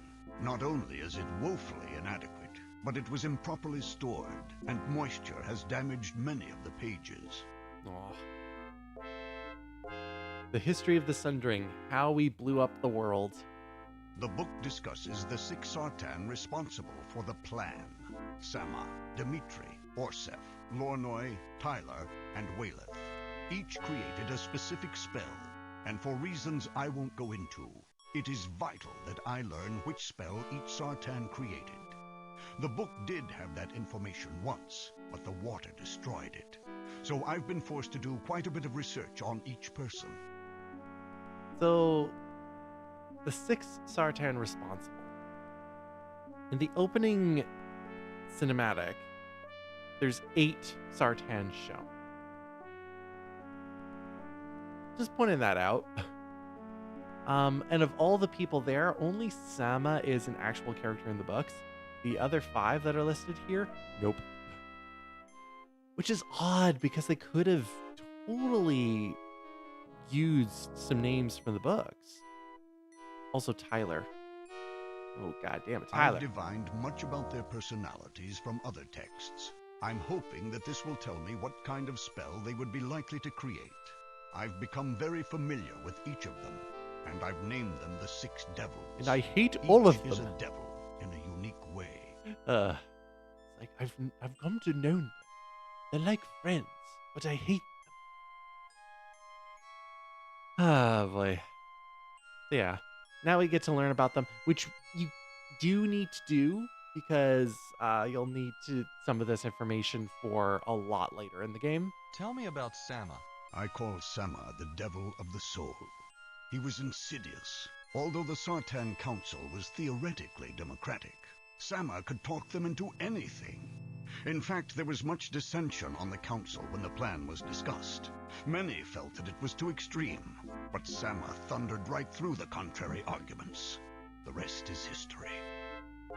That's the 6th book. You come to learn that, yeah, so when the Sartan were talking about sundering the world into its 4/7 pieces, a lot of people went, this is way too extreme. This is way too extreme. Like, in order to stop them. And so there were really Sartan in 2 camps. The people who were going to stop the patrons and do anything in order to do that. And the people who had like sense and went, we can't destroy the world in order to stop these people. Sama went, okay, well, we're going to do the plan anyway, and anybody who doesn't agree with it gets to go into the labyrinth too. It wasn't just for patrons, it was for anybody who disagreed with the plan. Which is what you get to learn in the 6th book. What did you learn about Dimitri? I know Dimitri as the devil of the hand. He was very skilled at a variety of arts and was a talented musician. It's said that his interests were very diverse, and he resented the time he was forced to spend on the council. Some of these people is just like, okay, not much to go with. Who is Orsef? Orsef is the devil of the heart. It is closest to the soul, and in truth, Orsef was Sama's closest advisor. He spent much time among the Mensch, studying them. The Mensch fascinated Orsef for some reason. It was he who was placed in charge of overseeing the transportation of the Mensch into the 4 realms. Now, I don't remember if Sama... I'm trying to remember if Sama had an advisor. But again, like, some of these people could have had names that were pulled from the 4th book. Because that's where you get to learn a lot about the different Sartan that are around with Sama. Like, yeah. Can you tell me about Lornoi? I call Lornoi the devil of the eye. He was one of the few that saw the many problems with the plan. He was the leader of the pitiful opposition. I guess it shows how pitiful indeed the opposition was, that Lornoi was one of the instrumental participants in the plan. Sama must have talked swiftly to convince him. Yeah, like there was an opposition, of course, with the Sartan, but it was not Lornoi. Like, Lornoi is not the name that comes to mind. Although I don't remember the name either because, like, again, very unimportant character. Alright, now for the true villain, Tyler. Tell me about Tyler. Tyler is the devil of the mind. He was the youngest and quickest of all 6 Sartan. If not for him, the plan might never have occurred. Although he was very ambitious, he wasn't nearly the politician that Sama was. Sama used him, as he used everyone to further his own plans. He's the tiny and fast one. Who is this Wayleth? I refer to Wayleth as the devil of the tongue. Sama knew that Wayleth was a skilled speaker and well-liked, perhaps almost as good a politician as he. He kept Wayleth from the council for that very reason, and was fortunate that Wayleth had no political aspirations. Otherwise, he might have had a fight on his hands.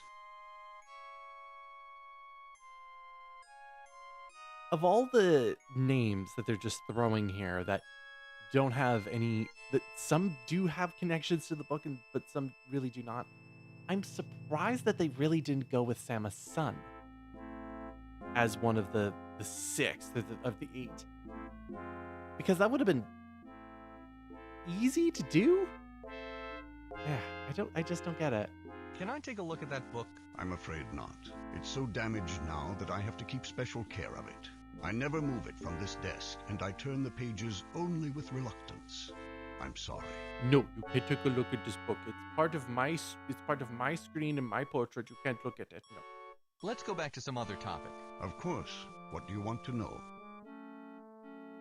What do you suppose killed the Sartan? They all looked fairly young. I'm not sure. Perhaps a plague. Although I've never heard of a plague so selective that it wipes out an entire race and leaves others untouched. I don't think we have enough information yet. Hopefully you will learn more in your travels.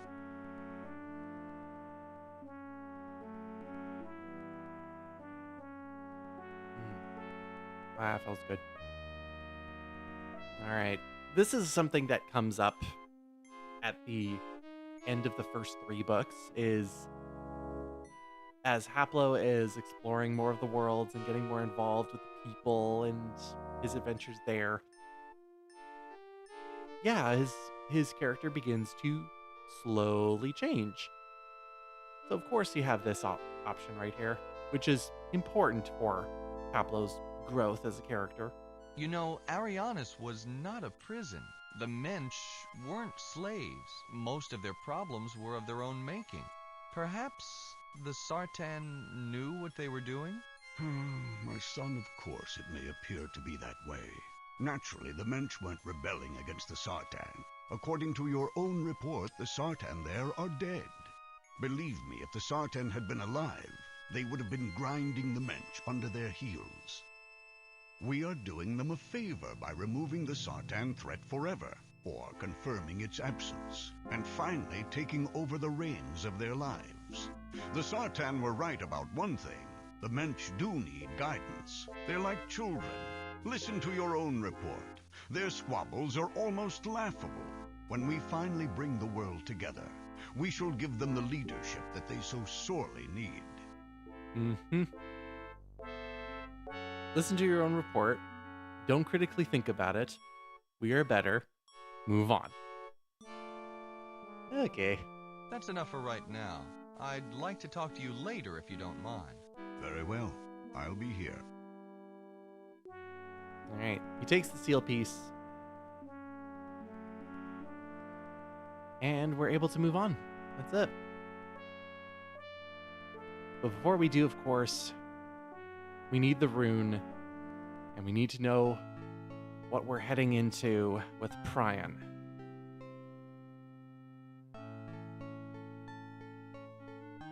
So there's the rune. So we are able to go. It is our hope that the reader has some acquaintance of the designs and motives of the plan. But should that not be so, we here offer a summary of events transpired, events in the making, and events still to come. Disorder reigns in the wake of the ongoing struggle between the Sartan and the patrons. The Mensch no longer know to whom to pray. The misguided few have actually begun to align themselves with the malevolent machinations of the patrons. If not for the patrons' inherent distrust of alliance and the haphazard nature of their efforts, they might have already claimed victory. And yet the balance of power is shifting, and something must be done before the added support of millions of Mensch proves sufficient to grant the patrons the mastery they so desperately crave. The plan was formulated by Council Leader Sama. Though controversial, it shows great potential for success. History will judge its efficacy, but given Sama's influence with the Council, implementation of the plan seems a foregone conclusion. Sama's plan calls for the world to be sundered into 5 realms: 4 to bear the imprint of the elements, 1 of air, fire, stone, water, and a 5th to constitute to constitute a supervisory station for the Sartan and a reformatory for the patrons. The prison shall be named the Labyrinth, and woe to any consigned there. That much said, we must allow that the plan is not without flaw. the successful administering of these new realms will be contingent on our ability to manage the affairs of the Mensch. Millennia of wars, savagery, and racial intolerance have left them headstrong and unpredictable, but all previous attempts at direct intervention have only exacerbated the situation. It grows apparent that peace cannot be forced upon them, that they must arrive at peaceful solutions to their problems without outside interference. Consequently, we must temporarily remove ourselves from their affairs, though we remain steadfast in our belief that challenges posed by new environments will enlighten the Mensch to the failings of their own ways. Each of the four realms will determine for itself when the three races of Mensch have achieved harmony. When that occurs, Sartan will reveal themselves for the purpose of leading the Mensch to an even grander future. For it is then that the final phase of the plan will be initiated, the linking of the four realms via the Death Gate. This coupling is essential to the full working of the plan, for the realms are not designed to be either self-sufficient or self-determining. When a fourfold unification of the Mensch realms have been realized, the High Council of the Sartan will re-enter the vortex and the spell of the Sundering will reach completion. We turn now to an analysis of one of the four elemental realms, the realm defined by fire, henceforth known as Prion. Much like our native world, Prion will be obliquely spherical. It will, however, be hollow, its exterior composed of inert rock, while its interior provides for a breathable atmosphere, arable soil, dense forests, and navigable oceans. Instead of populating the outer surface, Prion's Mensch will inhabit the inner curvature. Furthermore, four massive suns will be conjured in the center of the hollow to warm and light the interior. These suns will neither rise nor set. The ordinary cycles of life will change, but we are confident that the Mensch will, over time, adapt to these new conditions. This description of Prion works really well, especially when in the second book, it's kind of difficult to know where things are in space, but then you realize, oh, it's an inverted world. All right, so you're pulling the only thing I have off the top of my head is you're pulling the SMT3 Nocturne, the Vortex world. After this, after Prion has been forged, we will fashion a structure called the Citadel, whose purpose will be to funnel power through the Death Gate to the other realms. Prion's four suns are to be the source of that power. The Citadel will have ample space to accommodate the three Mensch races. What's more, the Citadel will serve as Prion's unification test site. Each of the three races will be given a talisman that symbolizes its role in the new society. When representatives of the elves, the dwarves, and the humans unite at the Citadel and lay those talismans at the door, the Citadel will open. The Mensch will be rewarded with a glorious place in which to live, under the tutelage and enlightened guidance of the Sartan, who will arise to greet them. A little bit more gamey when it comes to how the Citadel works on Prion, but also that was the purpose of the Citadel. Also, it mentions the source of the power being the suns, that giving them kind of the energy needed. What Arianis was giving to the plan was water and raw materials from the Kixi-Winzi. 2, I think that's the wrong 2. The opening of the Citadel will summon a race of beings known as the Titans, who are designed to operate and service the Citadel. Not only will their size and strength permit them to endure the rigors of their task, but their specific magical gifts will enable them to protect themselves and the Citadel from harm. However, to ensure against the Titans using their endowments for any other purpose, we have devised a method to counteract the potential threat they pose to Mensch and Sartan alike. First, we have kept them sightless. Second, we have rendered their otherwise normal hearing responsive to a sequence of sounds, a string of fraction tones, that is unlikely to occur naturally. Whenever the sequence is enabled, and for however long it continues, the Titans will be immobilized. The The tune follows.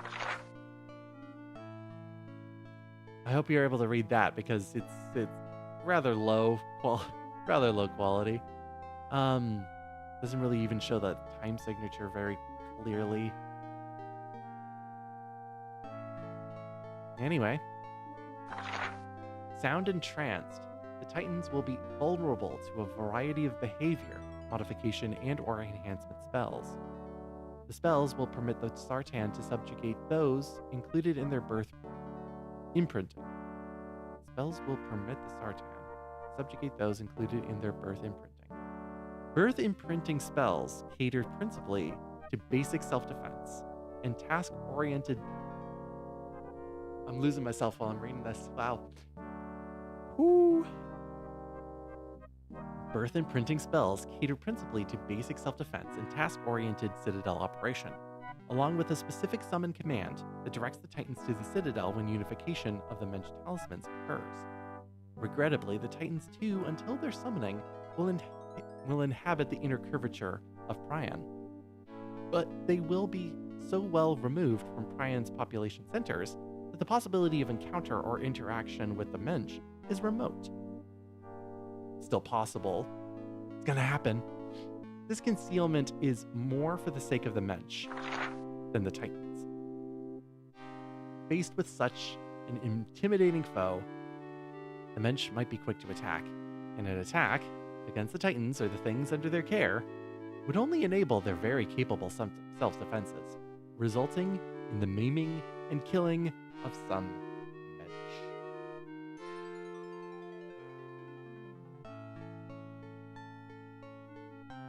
Some, you say?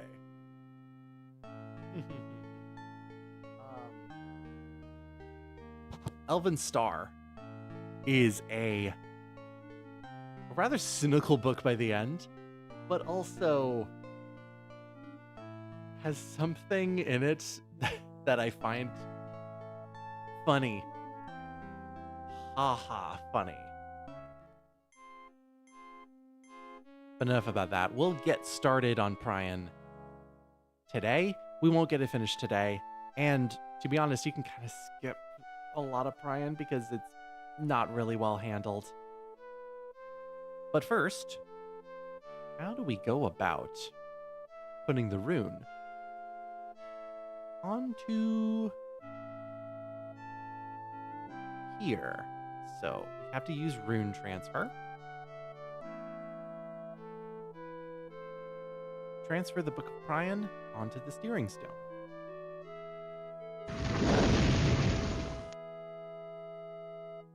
There we go.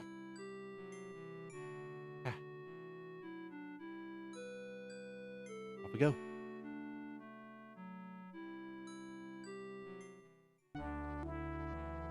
Prion. It's the world of fire just because of the suns and the constant daylight. So it's actually like lush green jungles that is all over the place. If you were looking for Fire World, that's next, and it's actually the world of stone. Your ship arrives over a field of green, trees large enough to hold cities. One of them has a flat area just big enough for the ship to land on. But something else has caught your eye. A glowing crystal city nestled in the carpet of vegetation. You decide to investigate and land the ship in the clearing nearby. So, this is the first area where it really just kind of throws Elven Star out the window. Because you don't get to, like, the citadels are pretty well hidden, kept. Because you have this area over here, which is where the Elven City is. And then you have the Citadel here. It's like, oh, we found the Citadel first. It takes days of mindless travel to get to the Citadel on the boat.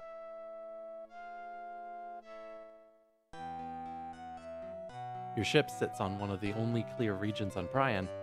To the west, a structure of mammoth proportions towers over you. Appears to be one building, It is the size of a city. Crystal spires tower over the high wall, which surrounds whatever lies within. They really don't do well with the scale, but it's there. So this is the entrance that the book was talking about, where they have to show 3 artifacts: the sword, the staff, and the hammer. That isn't true about the book. They just had to have a specific amulet in order to get inside. And even then, they had no idea what they were doing. The trees of Prion are beautiful. From a distance, they look normal, if somewhat lush. Closer inspection reveals that they are many times normal size. Some of them actually reach miles in height. Yeah, the size of Prion is actually, like, huge. Because in terms of Haplo's entrance into the world, he's just kind of floating around in a blue void. Like, he's not able to see anything apart from the suns. So as he's sailing around his ship, he's kind of, like, very worried. It's like, I don't know where to go. I have no idea what I'm doing. Like, he's really unsure of himself. Doesn't look like a door. It's more like a wall containing indentations of 3 different shapes.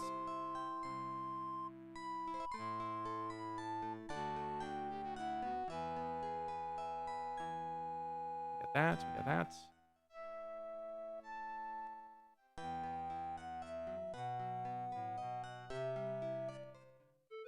That's what I'm looking for. This thing. And then I hear this music and I'm going like, it doesn't fit with what they're showing here on that face. Strange animal sitting on the ground in front of a bush, startles at your entrance and leaps onto a branch. The tree grows in the middle of the patch of nut-bearing bushes. On a branch, an animal perches, watching you. The animal most resembles a cross between a squirrel and a monkey. Under a coat of thin fur, sleek muscles move as it sways back and forth on its branch. You get the impression that it could prove quite formidable if provoked, despite that there's nothing threatening about its manner. In fact, it seems to be alternating between wary curiosity and hunger. Its eyes travel back and forth between you to the bushes of nuts. So it's talking about the nut which we could take. The nuts are larger than any you've seen before, about the size of a human head. Groups of them grow from bushes that surround the tree. Each nut is attached to the bush by a thick stalk. One of the nuts pulls away from its stalk rather easily, leaving behind a hole in the shell where the stalk was attached. And there's also a whole bunch of shells. You sift through the pile of shells and finally select one that is to your liking. This is just what we need right now. We'll need them a little bit later.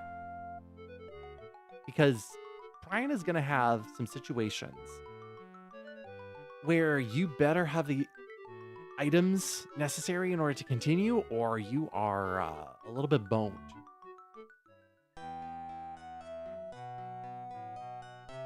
I love that down makes me go forward. Totally makes sense. There's the thick forest here, which we are going to come back to because we don't want to actually go any further. I'm going to save that for next time. Because instead... Oh, right, there's the pink plant. Isn't particularly interesting except for its bright pink flowers. Well, we could totally peek it. Might as well. Alright. Let's head back into our ship and go away from the Citadel and spend time at the only other location that is on Prion, the Tree City.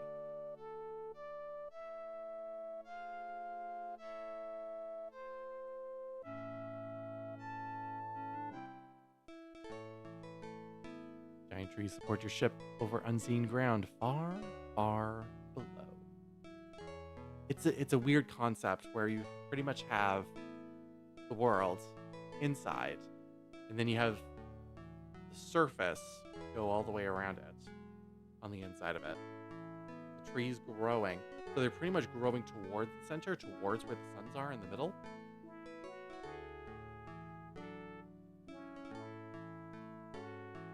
This is a clear, flat area nestled amid the branches of this giant tree.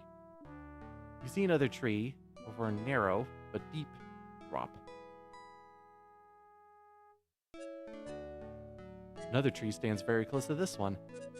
You see a small garden in a niche at approximately the same level as this clearing. It looks almost close enough to jump to, but not quite. A branch from the far tree extends over the chasm between the two trees. We're going to do some, shall we say, swinging around in the jungle. Foliage covers almost every surface. Most of the plants resemble conventional bushes. Only the ground is free of them because of the constant traffic over it.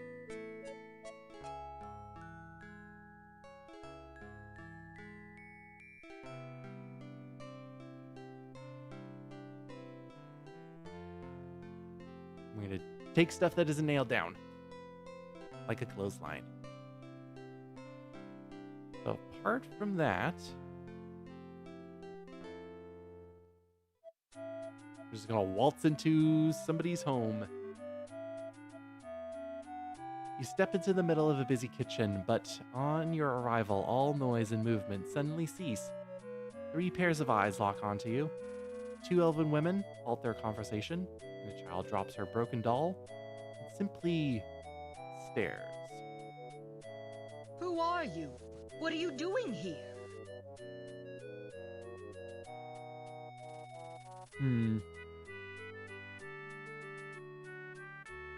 I'm Haplo. Who are you? Why, I'm Cedra, head cook to the king. Greetings, Haplo. Now tell me, are you just some freeloader looking for a handout, or did you come in here looking for work? I've got no time to deal with the former, so I hope you plan on rolling up your sleeves. Now, as far as I know, because it might just be hidden in the combinations here, Cedra is the only, apart from one other character, of course, very important character that we're going to be meeting in Prion. Cedra is the only other named character, which is a telling sign of who's included in this book, which is like literally no one.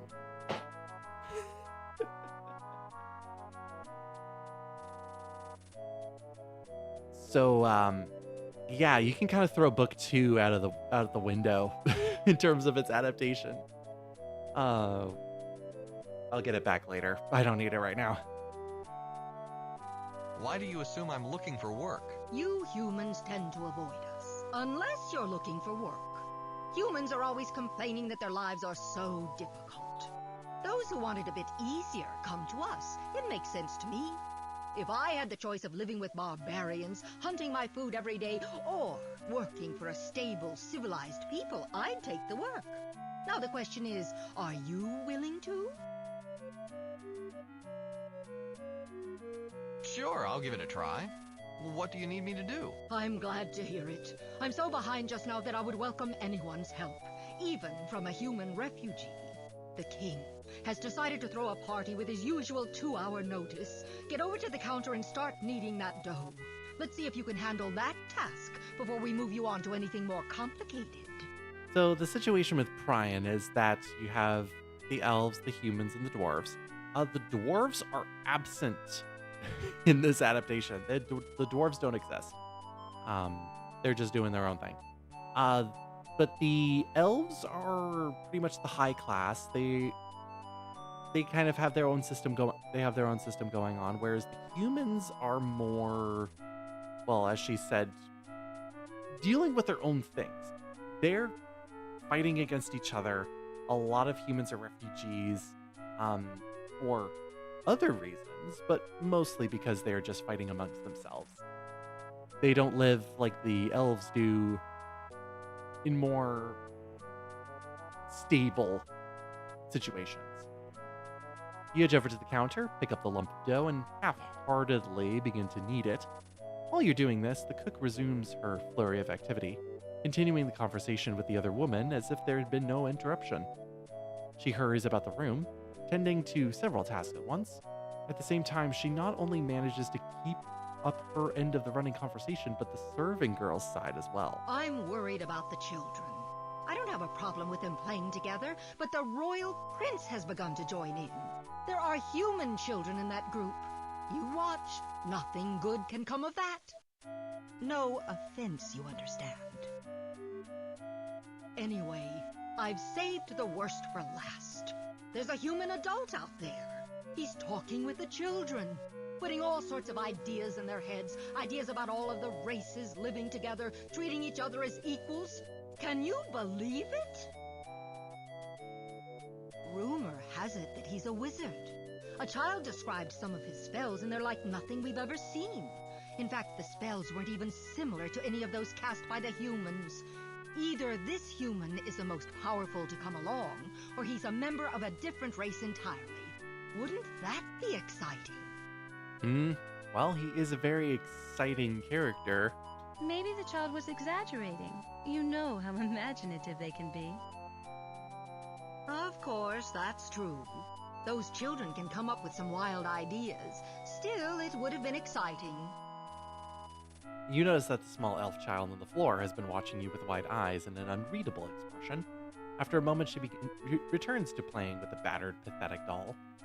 She holds the doll above the floor and tries to make it walk around, but the fact that the doll is missing its head and a leg seems to make the experience less enjoyable than it should be. After a few moments, she drops the doll on the floor and sighs dejectedly.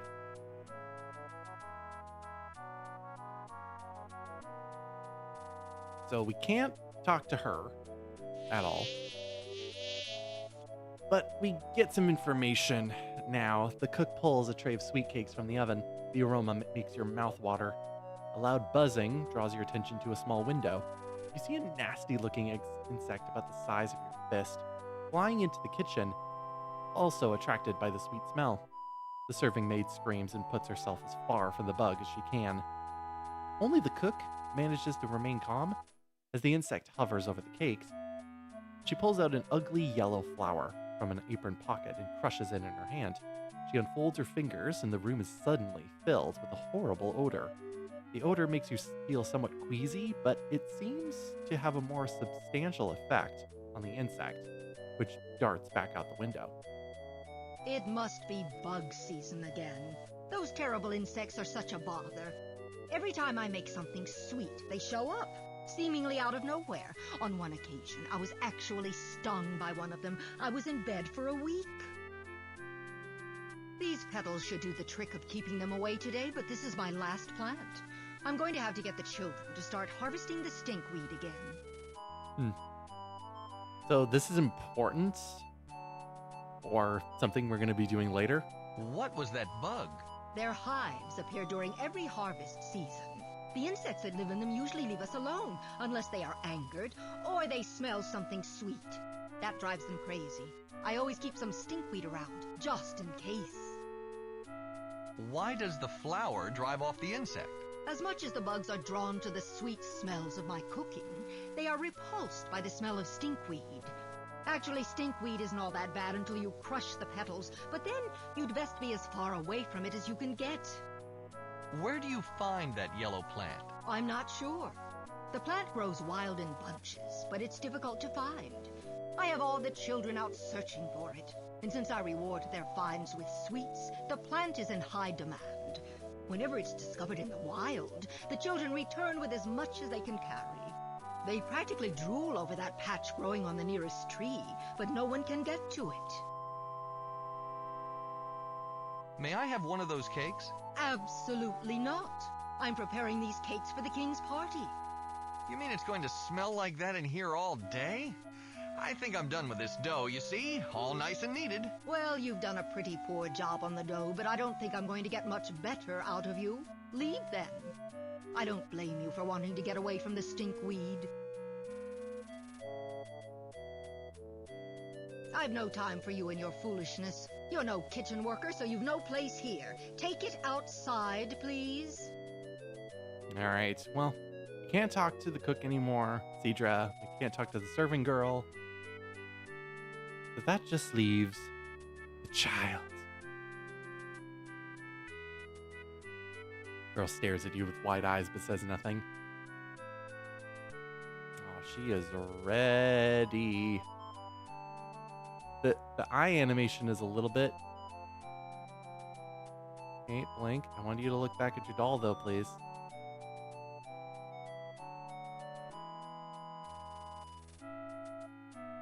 It feels like the eye shifts a little bit, but maybe not.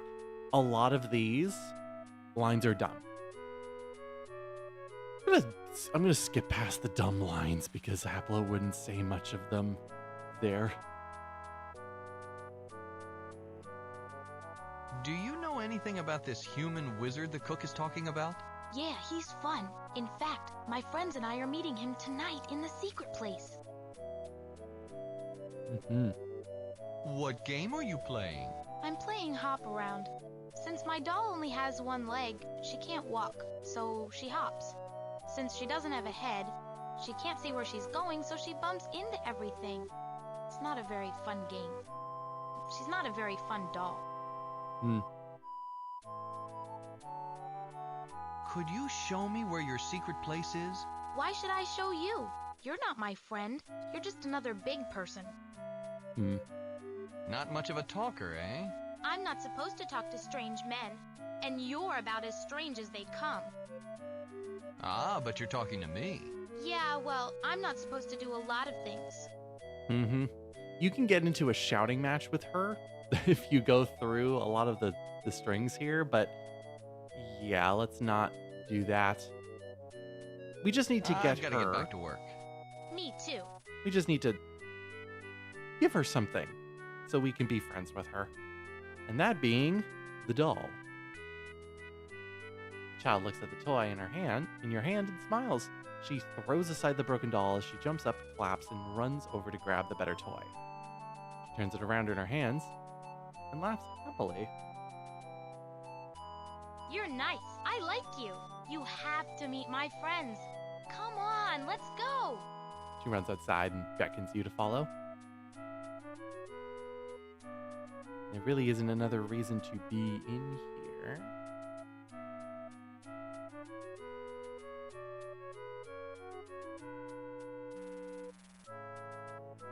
Magic oven. Magic oven. I didn't think you'd ever get here. Come on, let's go. It's through here.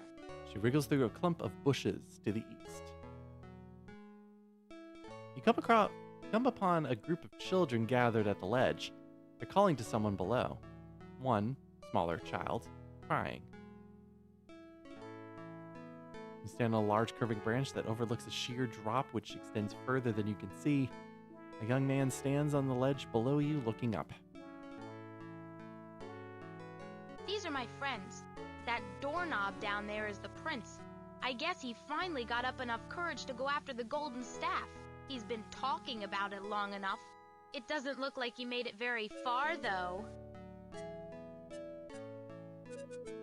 Looking very awkwardly there. Then we have all of the children. Can't attract the attention of any of their children. They are not playing any games. And yeah, the child is done there. So this is called the maw. The branch you stand on overlooks a kind of pit ringed with similar trees. Not even sunlight makes it down to the bottom. You have no idea how deep it is, but if it extends all the way to the ground, you imagine it could go on for miles. Didn't realize we could jump in. A running start launches you into the bottomless pit. After a few minutes of weightlessness, you see the dark ground rushing towards you. Briefly, you wonder what runs through someone's mind when they hit bottom. A very sharp stick. But let's not do that. Hello, sir. Could you help me off of this ledge, please?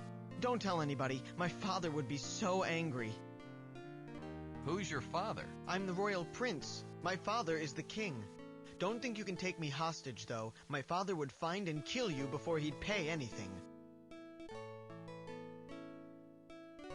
It looks like you've already trapped yourself. You're correct.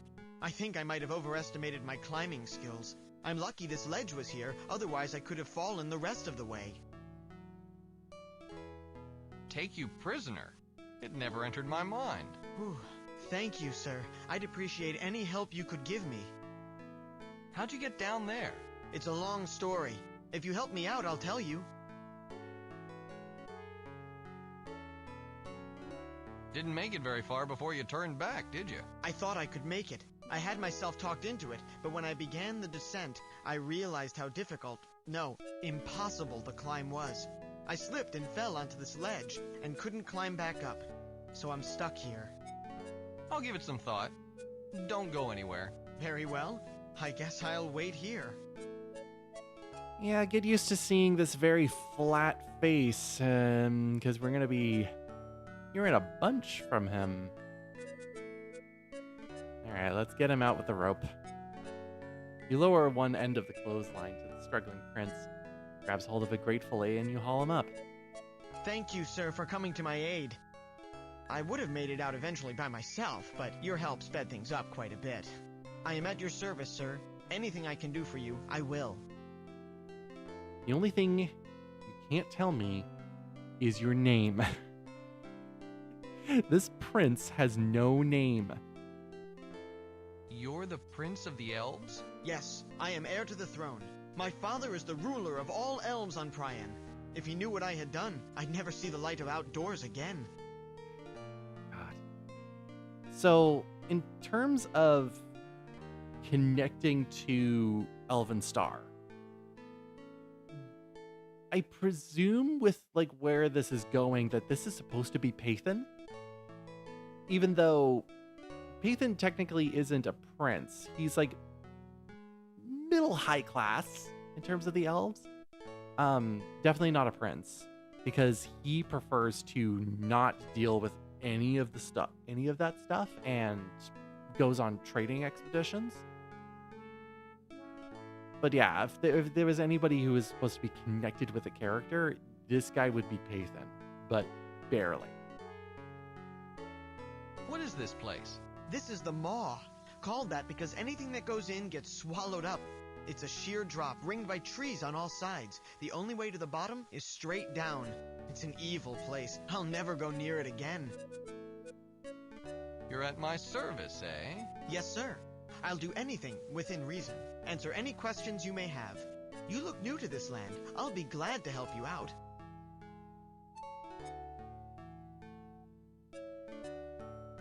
So, why did you climb down there? Not the smartest thing in the world to do. I know. It's a long story. I was searching for the staff. I figured that I wanted it more than anyone who had gone before me. It turns out that I had much more enthusiasm than ability. Enthusiasm won't help you climb down a tree that is many miles high. I found that out. My father forbade me to go after the staff. Too many of my ancestors entered the Maw and never returned. I guess he knew what he was talking about. I think what makes this character boring is that there's no development of this character. Like, he knows what he's doing is wrong, but he has to do it for the sake of things. Like, there's no conflict within this face. Absolutely not. Staff? What staff? I guess everyone isn't familiar with the legend. I'll tell it to you. Ages and ages ago, the gods gave 3 items to the races. To the dwarves, they gave a golden hammer. To the humans, they gave a golden sword. They gave us a golden staff. Mm-hmm. So we get to meet 2 other people based on that kind of system. The items were supposed to symbolize the race's roles in a new, unified society. The dwarves were to be the workers, the builders. That's what the hammer represented. The humans were supposed to be the protectors, hence the sword. We elves were the scholars, the leaders, of course. I guess it didn't quite work out that way. Now, I said earlier that dwarves are nowhere. They are, technically, because we do have to meet a dwarf. That's it. After one of the ancient wars with the humans, my ancestor rebelled against the symbolism of the staff. He cursed the idea of living and working with the other races. So he took the staff and cast it into the maw, never to be seen again. And that's kind of a theme that's with Elven Star by the end of it. Without saying too much, the second book is just about racism. Really? He did it in the heat of anger, and soon regretted it. The staff represented more than the ancient legends. It was also a symbol of leadership. Without it, he chanced losing his power. So my ancestor climbed down into the maw to reclaim the staff. He never returned. Oh, we're gonna find a skeleton down there. Since then, members of the royal family have sought the staff. Every few generations, an elf will climb down into the maw, but not one has ever made it back. We don't even know what's at the bottom. We only know that there is solid ground, and the only way in is straight down. We call it the maw because it swallows up anything that enters it. How could anything be worth risking your life like that? Naturally, I wanted to regain the staff for my people. My father would be so proud of me. They would write songs about me. I would have done what all of my ancestors failed to do. Don't you think that's enough?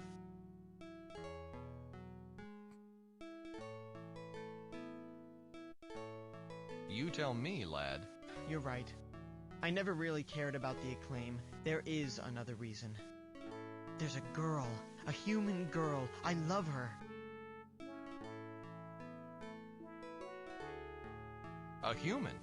Won't your father be a bit angry with your choice? I don't care. At least she's royalty. My father will learn to accept it. He has to. No, he doesn't, but... Who is this girl? She's beautiful. She's a hunter, she's a musician, she's a leader, she's everything I ever wanted. And not only is she human, but she's a princess as well. And she doesn't even know I exist.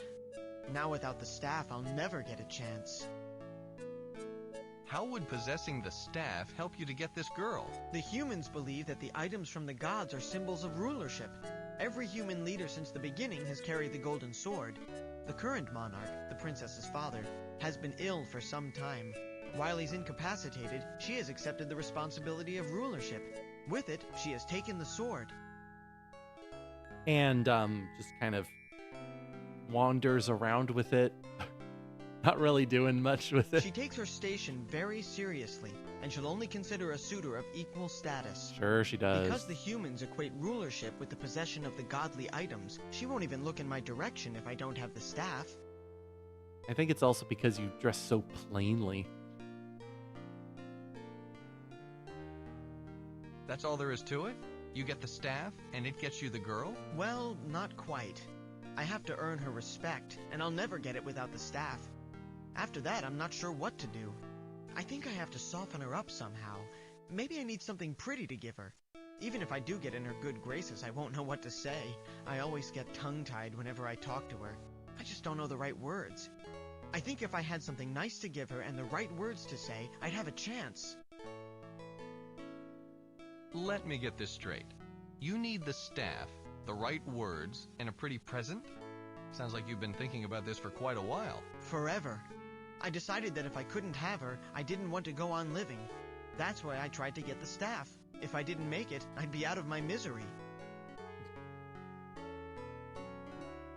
Sure. You're just a mess.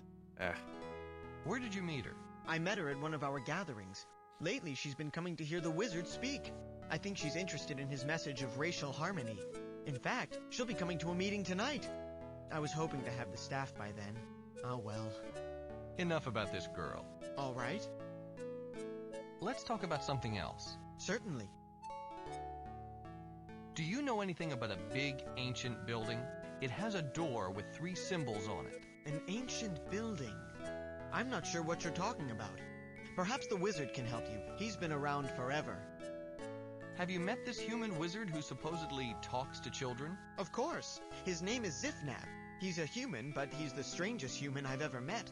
Though admittedly, I haven't met all that many. He resembles you somewhat, but in place of your black hair with white tips, he has white hair with black tips. Do you know him? Ah, Zifnab. We're not going to meet him today, but we're going to have a long talk with him next time. I'm not sure. Tell me more about him. He stays out of sight most of the time and only shows up when we have scheduled a meeting. He also makes sure to keep out of the way of adults. They'll keep him away from us, he claims. Would you do that? Keep him away from us?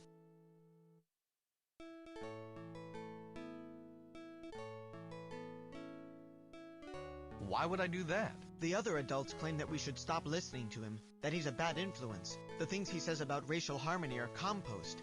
I can't believe that. Much of what he says makes sense, at least when he's coherent. You saved my life, but I can't let you near him if you try to keep him away from us. Would you do that?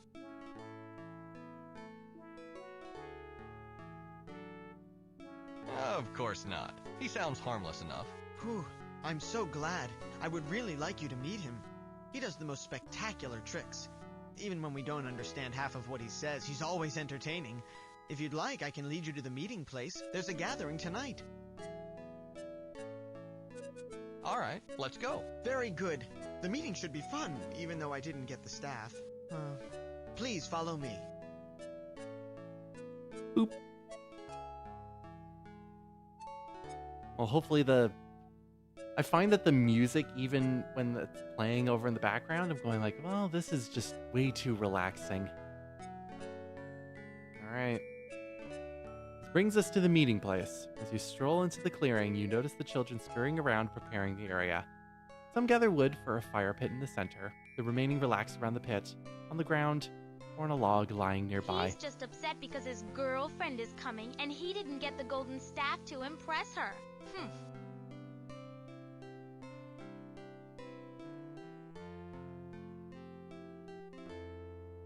Hello, good sir. Yeah, we get to talk with him a whole lot more. When is your girl going to show up? I'm not sure. And she's not my girl. Well, we kind of need the sword. Do you think your girl would give me her sword if I ask her nicely? Give you her sword? Never. It's her most valuable possession. She'd die before she gave it to anyone. Well then, do you think she'd do me a favor if I asked her? I can't say, but I've never seen her be nice to anyone she didn't know well. If she liked me better, I'd be happy to ask her for you. Maybe someday. Yeah, so the staff, the pretty thing, and the right words. Really don't need to know about any of those right now. How long does the gathering go on? For quite a while. Zifnab sometimes leaves and returns a few times in an evening. We use his comings and goings as an excuse to socialize and play games. We only leave if we start to get really tired. When is Zifnab going to show up? Who knows? Zifnab is anything but predictable. He will be here sometime today, but when exactly is anybody's guess. Thanks, Prince. I'll speak with you later. Sure, I'm not going anywhere. Don't worry, it's dead. Not a live bug in it. Lucky for us. Approach the fire pit carrying a cumbersome papery hive between them. They dump it into the hole. You don't know the half of it. My cousin tried to light one up when live bugs were still using it. You should have seen him afterward. He almost died. Well, it's better than carting around a bunch of wood. These hives burn better than anything I've ever seen, and they're much lighter. Besides, I've kept my eye on this one for the last week. It's as dead gets. So yeah, things are just going to be happening around as we're looking at stuff. I gotta climb the trees. You scamper up the nearest tree, scrape your knee, bang your head, and fall down on your backside. All in all, the experience you were hoping for. The heap of combustibles grows higher as the children pile on the twigs and dead branches. Because as you do more actions, or simply just wait, more things will happen around you. There's that white disc, though. Pay attention to it. The surface is smooth and metallic and glows with magic.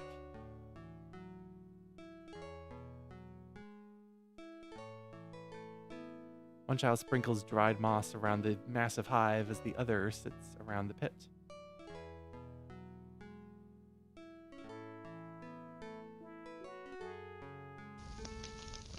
You can't attract the attention of any of the children. They're too busy playing their own games.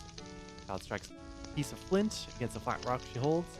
The sparks fall onto the dried moss in the hive. Immediately, the hive explodes into flame and the children applaud.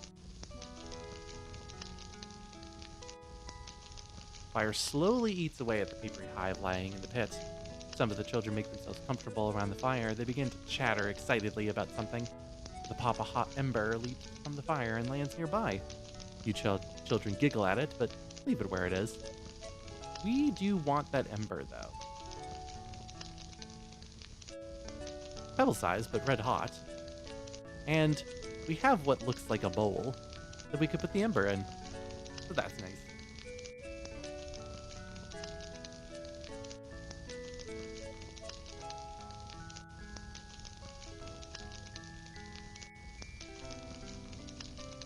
You hear some rustling from the bushes. Immediately, the children's chatter stops. All eyes turn toward the sound. A pretty young human woman steps lively from the branches. She's dressed in hunting leathers but carries herself regally.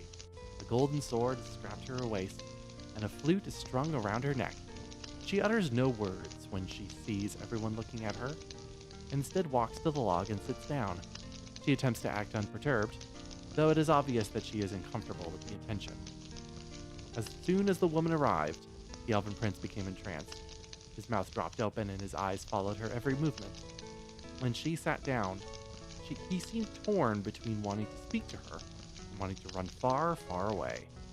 Now he appears to have arrived at a compromise, sitting in place and staring at her while she pretends to ignore him.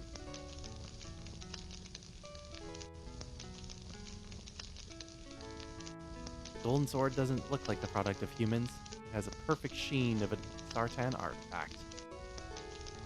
So, we know what the staff is. There's the sword right there. The hammer is gonna be later. Ooh. God, we can barely see that flute there. At first you mistake the princess's silver flute for decoration. Carved dragon wings stretch out from the instrument, as if to suggest that it is capable of taking flight at any second. Even though you look to be human, I don't know you, and I don't speak to people I don't know. Yeah, there's the flute there. So, again, the princess has no name. But if there was supposed to be a connection between the books, this would be Riga, if anything, because Pathan and Riga do have a romantic development between the two of them. But again, both of them are not prince and princess. There's no reason for that. Riga is just a traitor, pretty much, who with her brother Roland, who is not in this at all. Just go around doing odd jobs and whatnot, and sometimes scam people out of their money. But yeah, like the closest comparison would be Riga in this case. I think with this lovely scene here, we're going to call it, because the next thing we're going to do here is we're going to meet a very interesting, fascinating character who is a really, hate to use the word interesting again, but is an interesting decision as to his whole role throughout the series, starting from the second book onwards.